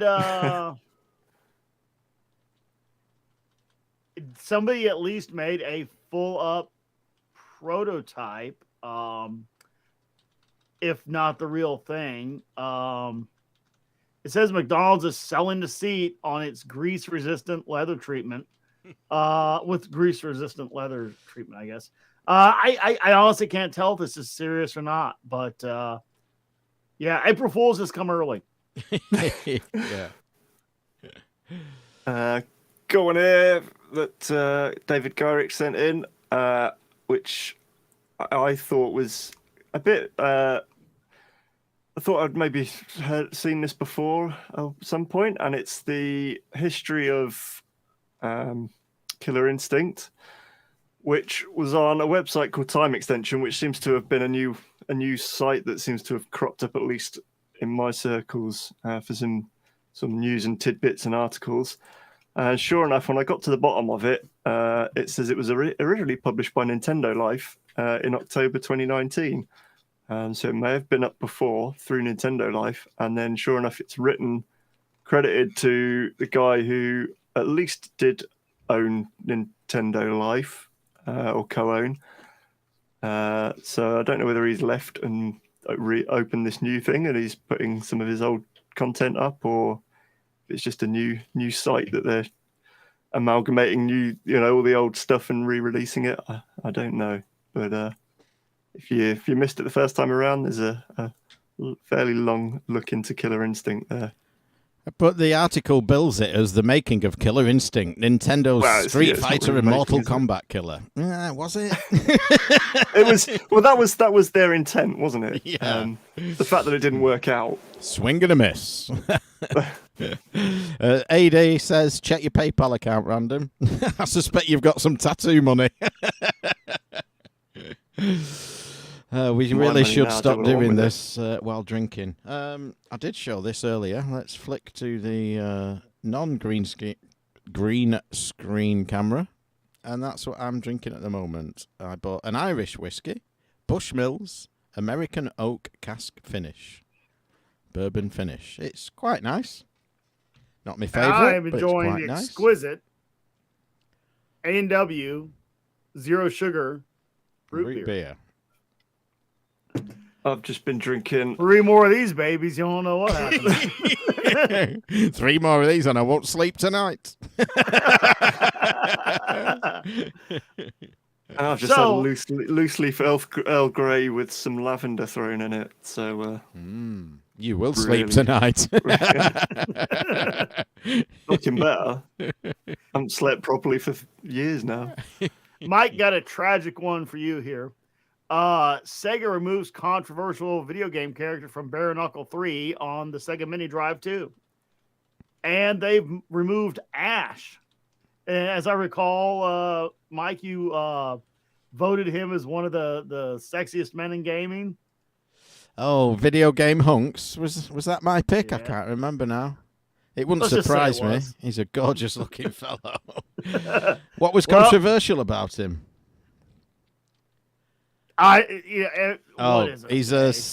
comes across as a stereotypically flamboyantly gay man in derriere-bearing chaps who prances around the screen, giggles and cries when he's defeated.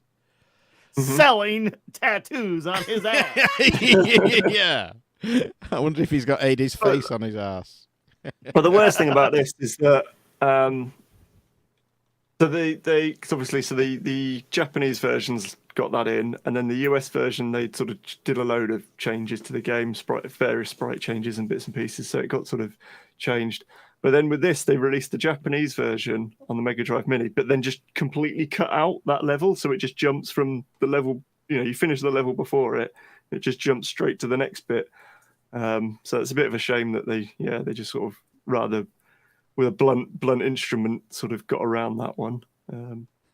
An update on selling my ass. So far, I've made 58 cents thanks to AD. I think he's got his decimal place slightly wrong there by an order of magnitude, but it's you've got to start somewhere, I guess, haven't you? I guess. So one here from David Gyrick, Neo Geo Pocket Color Selection, Volume 2. And this is a collection of Neo Geo Pocket Color games, as the title may clue you into. Now, is this on Steam? Is it on... Because there's a video of all the game footage, etc. It can't be a release for the original console, can it? Surely it's on Steam. No, it's not the original. They were definitely on Switch, the first bunch. I can't remember what else they did. Have they got any logos at the end of... Let's have a look. Yeah, Switch and Steam. Yeah. And a physical version of it as well on Switch. Yeah. So, yeah, nice. Right. So I've got a couple here I'm just going to bang through real quick. I got about 15. I got a jet. So I want to hit some of these because I'm familiar with them. First one in from Neil, the A500 hard drive disc restoration. I had one of these drives. Now, I've seen this video on YouTube, watched it. Very well done. basically the guy buys 2 external Amiga 500 hard drives, and he tears them down and figures out what's wrong. And in this case, it really is the switch. It might be the switch, but it was. And he goes through the process of, some of them had RAM upgrades, some of them weren't. And one of the things I really respected about what he did in this project is he actually performance tested them, and there were meaningful differences between the two. Now, sometimes things like, the speed of the drive and how much it could transfer, in thousands of, hundreds of kilobytes per second or whatnot. You can look at those specs, but that didn't necessarily mean that's how fast the board put it through. And then you would have anecdotal, like in a magazine, people would say, oh, this one runs faster than the other one, seems to be faster. But, this is hard specs. I mean, the guy here actually pretty much benchmarked them and improved what it could or couldn't do. Part 1, he links here to part 2. I highly suggest going back and listening to part 1. But yeah, he prints new shells. He makes some neat upgrades for them. So a great video and a great project. Another one here, Spinal Cord submitted this one. And it's a good video. It's a YouTube vid on a guy who he does sort of a review of how it goes from a giant laser disc to how it ended up on diskette to the Amiga, and was actually pretty good. So solid video there.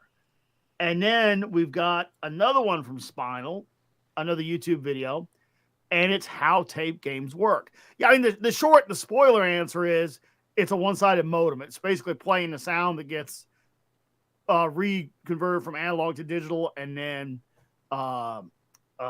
loaded into RAM, and then you play the game. But he goes through how, the queuing works. It's a really cool video. The guy does a great job. So mad props to him. And the one thing I do want to tie that together with, we were talking about diskettes and space flight and all that. There's a lot of industries where diskettes are still in use. There's a lot of embroidery and a lot of CNC machines where the machines are extraordinarily expensive, but still very functional, very useful for production. So they had there's these emulators. I've talked about them for years in the hardware flashback called Gotex. I'm looking at one right now on my 1000HX. I've got one here in my XT Turbo in the Sun case, and they are basically the computer thinks it's talking to a floppy, and you have the disk images on a USB, and you got a little knob or a button that you flip to the images, select the one you want, and then the computer thinks it's talking to that disk. So those emulators are widely sold, and there are other industries like, say, aviation, where they still do certain updates to certain avionics via floppy. And I remember there was a discussion about whether or not they would allow the use of the floppy emulators, and the government was worried about data integrity. I'm like, if you're worried about data integrity from a spinning piece of Mylar that's 40 years old versus a solid state USB drive, you shouldn't be answering that question. And then there is, last up, a guy who did a 2-hour-long video on the Amico disaster. And he's got tons of footage about Tommy, really breaks it down. And it's pretty interesting. He goes off in some real weird areas and gets a little, I don't know. It didn't need to be I think an hour would have sufficed. Yeah. But Yeah. I tell you what he didn't do is publish a book about it. Yeah. Yeah. Did someone mention the Raspberry Pi before? I think I may have done. I can't remember. But so we got a couple of 3D printers at work, and we're banning USB drives on the network pretty soon. So that's what we use at the moment. So kids put the prints on a USB drive, take it over to the printer, and print it there. But if you use a Raspberry Pi, you can plug it obviously into the USB on the printer, connect it to your network, and you can use it as a print server. And you can hook up the Pi camera to film your print, so you can sort of stream the video of your print going. So I bought a couple of Pi 4s to run that on, one on each printer. And I had to pay, it was school's money, so that's fine, I didn't buy them, 160 quid each for the Pi 4s. I've got two video converters that basically turn CGA graphical output into HDMI, right? And it's a CPLD, which is kind of a oddball mix of processor and FPGA and other things. I'm grossly oversimplifying that. But anyway, it basically is a hat for the Pi. And it does a frame-by-frame capture the data and spits it back out on HDMI.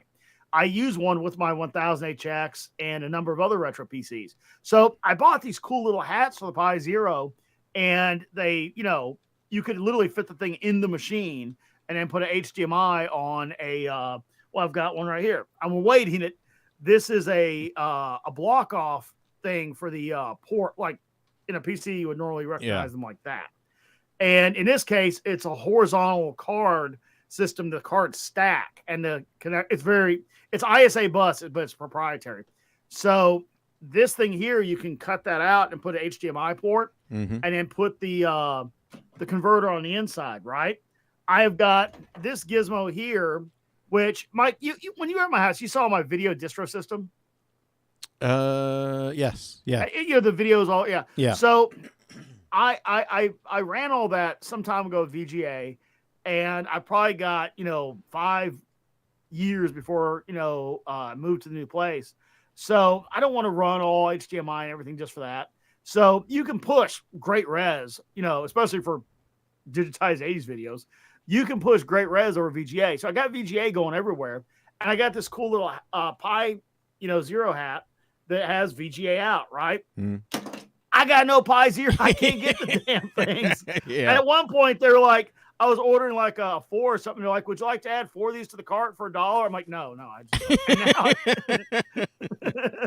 Please take more. Yeah, it's crazy. One of the main suppliers we use at work for just like a bit of tech stuff and mice and keyboards and that stuff, they have Pis. Their estimated restock date is June next year. Crazy. So, one from Gareth Hamer here. Games Master returns. Now, it did make a brief return a while ago. I think I watched the first one of those. I think they did like 2 specials. But the classic UK show, Games Master, will be returning again in 2023. They said the reboot last year was successful, so they're doing more of them. Yeah, it sounds a bit like they want to sort of try and aim for an even slightly younger audience, which is a bit of a shame. It is a bit. I did get the Games Master book, the one from Kickstarter. Haven't read it yet, but I'm planning. So we've got like a couple of weeks off at Christmas, so have some downtime then. So I plan to give it a going over then. Before Scott leaves, I want to touch on this one by Carl Klitsky, which is he's sent in the Verge review of Atari 50, and he says, it sounds pretty cool, reminds me of the PS1 Namco Museum series. Not just old games in an emulator, there's a timeline format that puts the games in a historical context along with other content about the game so people can understand what is significant about it. So yeah, I wanted to actually bring this up and forgot. I watched a bit of coverage of this, and it's what they've done is, yes, there's a menu system. You can go and play the games they've emulated. And then they've also done some Jaguar emulations. So they've done some tricky stuff. And they've done a couple of like reimaginings of games and remakes.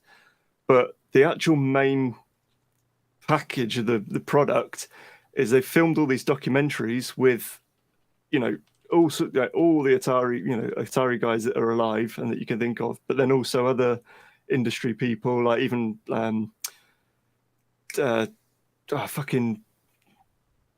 Fine guy, Tim. They've got him. Zadaishi. I can't think it was. Yes, exactly. Yeah, they've got him and Cliffy B and all sorts of people sort of in this. They've made these really nice documentaries, and then basically they chronicle the history starting, and they talk about when they found the very first computer space cabinet, like years and years later in a sunflower farm, and all this lot, and then worked into that. It's then like, here you can click and play a bit of computer space now if you want, and then you move on to or you can just progress anyway, and you move on to the next bit of the history, and it actually goes through and it sort of breaks up this. It's like an episodic documentary with the games interlaced into it in a really clever way. It's a really nice package. Very surprising that something coming out of Atari, with the Atari name on it, isn't a complete shit show. But then it's by Mike Micah's crew. Can't remember what they're called now. But yeah, they've been doing all the really good museum quality, collections of late. So yeah, well worth checking that out. Yeah, I've seen that. I didn't take a deep look at it yet, but I mean, the other alternative. I've heard a lot. Basically, I keep seeing good reviews bubbling up, so I got to take a look at it. All of that footage is going to end up online at some point. I mean, so you could just get it, but I think it's worth it. It's like a nice package. It's not like they've just shoveled a load of shit compilation out.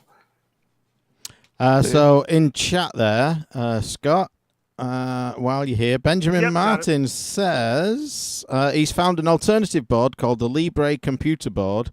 The equivalent of a Pi 3, same ports, etc., goes for about $40 and is readily available.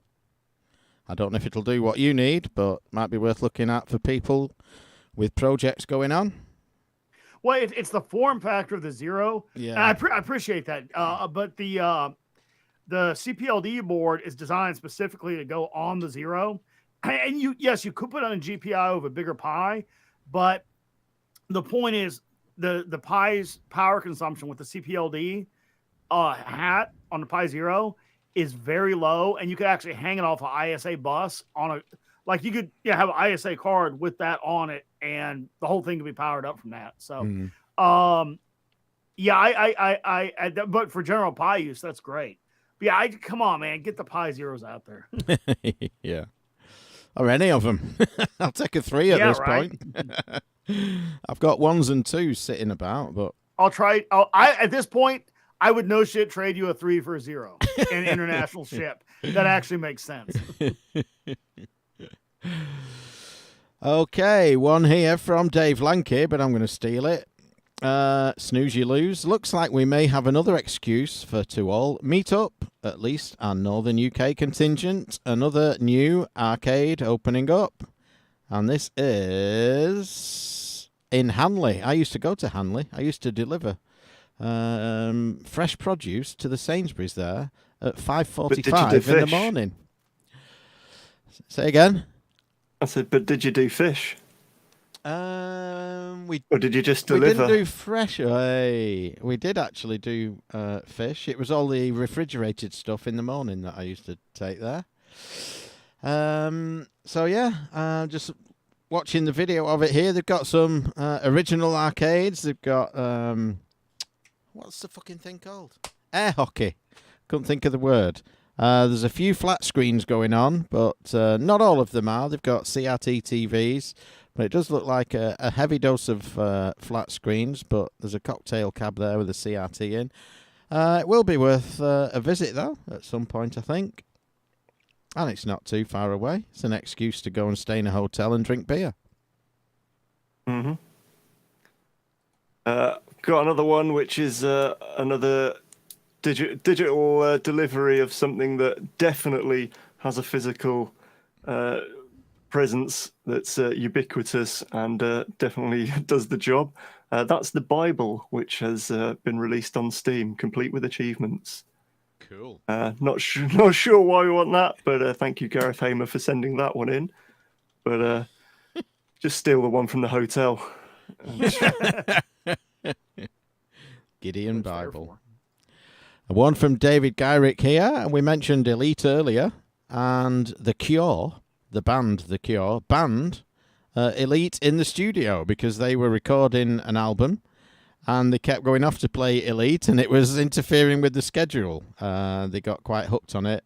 So Robert Smith actually banned the game from the studio so they That's could get the their kind of album behavior I would recorded. expect from In Excess, but not the Cure. Well, boys, Yeah. I'll let you wrap it up and close it out. I have got to bounce, but All right. All right, I will have fun see at you all work. soon. Yeah, you will. Hardware flashback incoming. Yes, They're gonna- Monday. Okay. Have fun They're at gonna work. love him boys. bouncing around the office, See ya. hopped up on root beer, aren't they? Yeah. Yeah. And there he goes. And his video screen has gone blank. Oh, it's frozen on the stream. So I know it's still catching up. There we go. It's blank. Yeah. Okay. There it goes. I thought it had gracefully frozen, but while you sort out that OBS layout, Oh, I'm not doing anything. I can't be asked. all right. I could refresh the page and make it a test card, but no, it looks good as it is. Nah, it's fine. Yeah. I've got David Gyrick sent one in called PS3 Book, and he says PS3 will be retro soon too. Will be retro soon, right? And it might be in a little while, maybe another 8 years or so for us. But access to this page has been denied is the link, and then it just says access to this page has been denied on the preview, but it does go through to a Patreon. So it's weird. and Some of Patreon his and do Kickstarter. say that, but then they let you through anyway. So yeah, it's called It Only Did Everything, which it didn't in the end, obviously. The PS3's unofficial history by Sandeep Rai, who I believe did a series of Vita books that I bought. Quite good. So that actually might be interesting. Maybe a bit. Maybe is it a bit soon to be doing a PS3 book like that? Like the Vita, it made sense for him because it kind of ended up being a bit niche. The Vita, the PS3 was kind of, especially in Europe, was big. You still not that buy long games ago. for it? Is it still online? It's still on the store, yes, isn't it? it's very difficult to buy games for it. I found Right. last time I did a few months ago, but it is possible. Although the eShop, the PSN store is going to go away. They were going to do it earlier. They extended it, but it's probably going to be sometime next year, early next year. It's all going to be gone. Oh, well, I can hear it. I don't know if you can. What's happened there? Why is that muted? Have I pressed the wrong button? Have you muted yourself as well as? I've muted something. Oh, I heard the alarm, and then you sort of faintly muttering to yourself. It was very quiet in my ears. I think I lost a channel. Let's try that again. No, it was. No, I can hear it in the background, but not. Why is it not coming through there? That sounds fine on my end. Does it? Why Yeah. is it not coming through to me? I did press a mute button on here before when I coughed. I muted by mistake. There we go. Now let's try that again. Now I can hear it. You've all heard it 3 times. I only heard it once. So maybe you all heard me cough anyway. Scott goes to work and the show falls apart. Yeah, that's it. What have we got left then? Let's have a look. What were we doing? What were we doing? We were doing live news. Gareth Owen has done the old V there. Adie's won. Our short-lived community manager before his dramatic on-air firing has posted 8-Bit Christmas. And I don't think we've got a PC or ass on the prizes board, but have a look at the prize board, Adie, and see what you can win. And I'm not even going to post it if it's one of mine. I'm going to bring it down when I come down there in January and save on the postage. I can throw in a pair of my old pants if he. You should do that instead. anyway. Maybe. Spinal's just joined us. Have I missed much? About 2 hours and 8 minutes. Yeah. We've done most of yours. In fact, we've done all of yours. One here from Nina. What's this? Is this spam? I was just looking at that. I was like, is spam. this is. I'm going to delete that one. Thanks for the offer, Nina. But no. You're all right. Called Nina Clench. So Charlie has sent us one, and it was also sent in by David Gyrick, and this was the news that Yuji Naka was arrested. for allegedly insider trading, and not because he made Knights and Shadow the Hedgehog. But it's all yeah. There's maybe some conspiracy theorying that you could do going on here, where sort of he's kind of after making Balan Wonderworld and potentially Square Enix not been very happy with him, and then maybe he's taking the fall for stuff, or they've stitched him up. Who knows? But there's a few people over at Square Enix who possibly are being investigated for buying shares in a lesser-known mobile developer shortly before they won a contract from Square Enix for a big Dragon Quest mobile game. I'm sure is perfectly fine. Yeah, don't worry about it. Right. Although he should. I'll let you do the speedrun one. That's a speciality of yours, although I have watched similar videos on that and found them very interesting. Which one was it? Was it the Mario one? Yeah. Because I've done two speedrun ones, so I'll do them both. So yeah, I watched. There's a little video about a new skip that was developed for Super Mario Brothers 2, aka the Lost Levels, which saved a whole 1.7 seconds, opened up the future possibility of 21-minute world records. But as well as sort of, that being the goal of the video, it also does do an overview of some of the other sort of techniques and things that are used in Mario speedrunning, and some of the. I was just kind of a bit mesmerized with some of the visuals that B-roll that they use while describing some of it. You just suddenly look at it and go, my God, there's just so many walls that you can just jump into. And I knew there was some flakiness with the wall sort of physics at times, but there's just all sorts of places. And you just get in the seat, in the walls and run around. So at one point, one of those Mario Kart ones I watched, they literally go between the carriages of the train. Oh, yeah, so that's the last one. The last one is one I watched this morning, which is a bit longer. It's about half an hour or so, but it did like the entire history of Mario Kart Calamari Desert speedrunning techniques and, the world record fights. And it's, we've featured some of the broke the news on.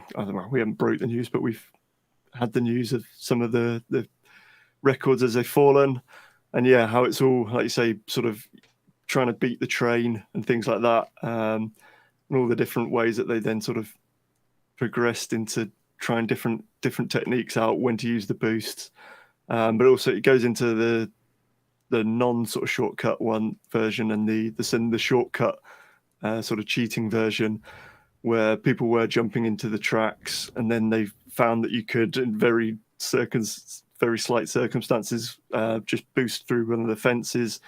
But then that didn't last long. Once people figured that out, that they then found out you could then just sort of quickly jump into a cliff near the start line and get carried back over the start line and things. They're pretty interesting to chronicle the history of it all for the last 20 years or so. Yeah, so AD wants the Spectrum Volume 3 random, so you're going to have to send him that. I can't take it down for free. So I've removed it from the prize board. There we go. Spinal catching up with things and talking about tattoos. I can see a theme developing here. What have we got? I mentioned this one earlier. This was the one I was confused with the mini arcade cabinets. This is the Space Invaders one, which is slightly bigger than those others, I think. It does say in here how tall they are. Still a miniature cab with a 5-inch 4x3 screen. They are obviously playable. 17 inches tall, 44 centimeters tall. So I think a little bit bigger than the other ones, but again, not cheap, but I suppose they'd look good on a shelf and playable at that size, I guess. And that means we're out of news items. Now we just got to chat random shit for a bit.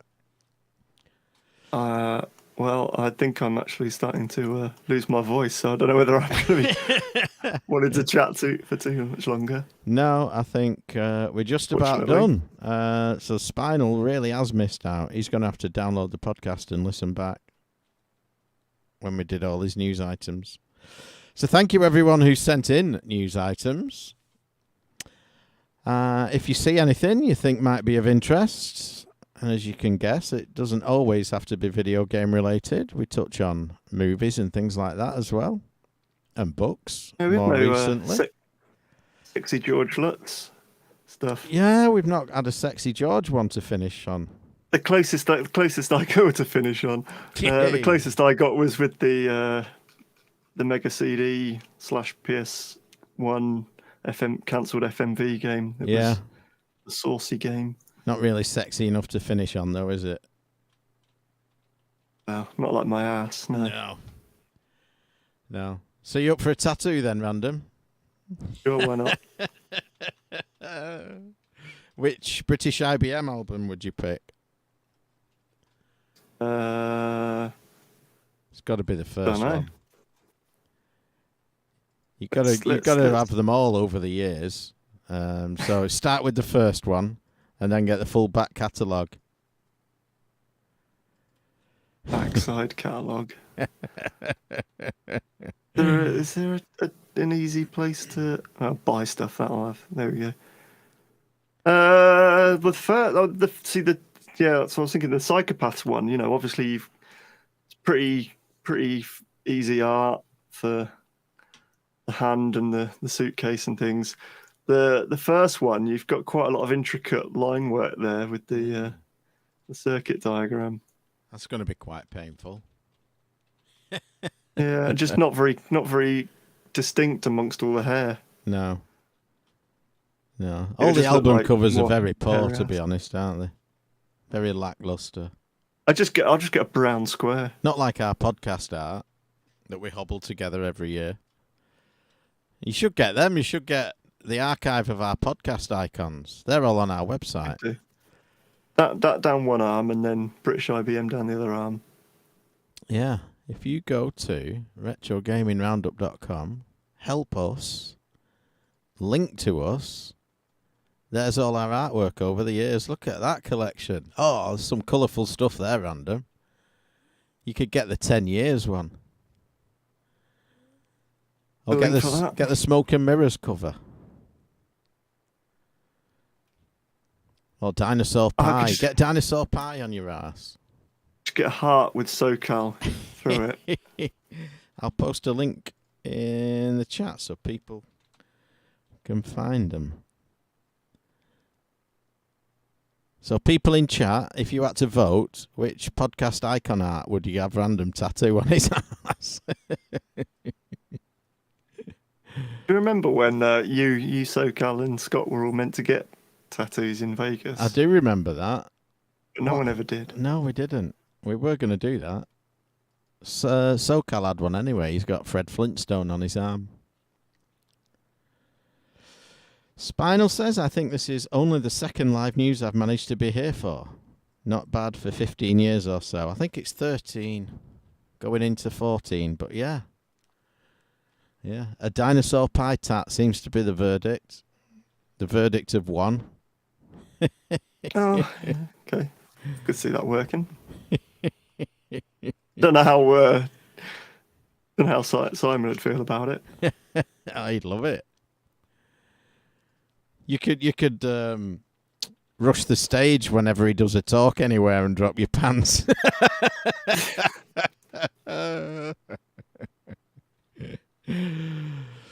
Well, we've had a few in and out of chats. AD posted the event on Facebook. AD, our short-lived community manager until his dramatic firing on air, live on air, for posting scurrilous rumours in the chat.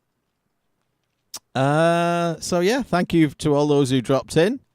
Thank you to those who joined us for 2.5 minutes at the end. Thank you to those who started off with us and had to go and do other things. And we shall see you again next month. Although it's going to be early next month because I've got a busy December. December. Obviously, we've got Christmas, and then I've got the certain matter of my eldest daughter's wedding after Christmas, so we're going to need to be wrapped up by about the 20th, so it might be an early live news next month. So stay tuned to all the usual channels, some of which we don't have anymore, for an announcement, and we shall see you then for live news. So good night, everybody. See you later, boys and girls. And anything in between.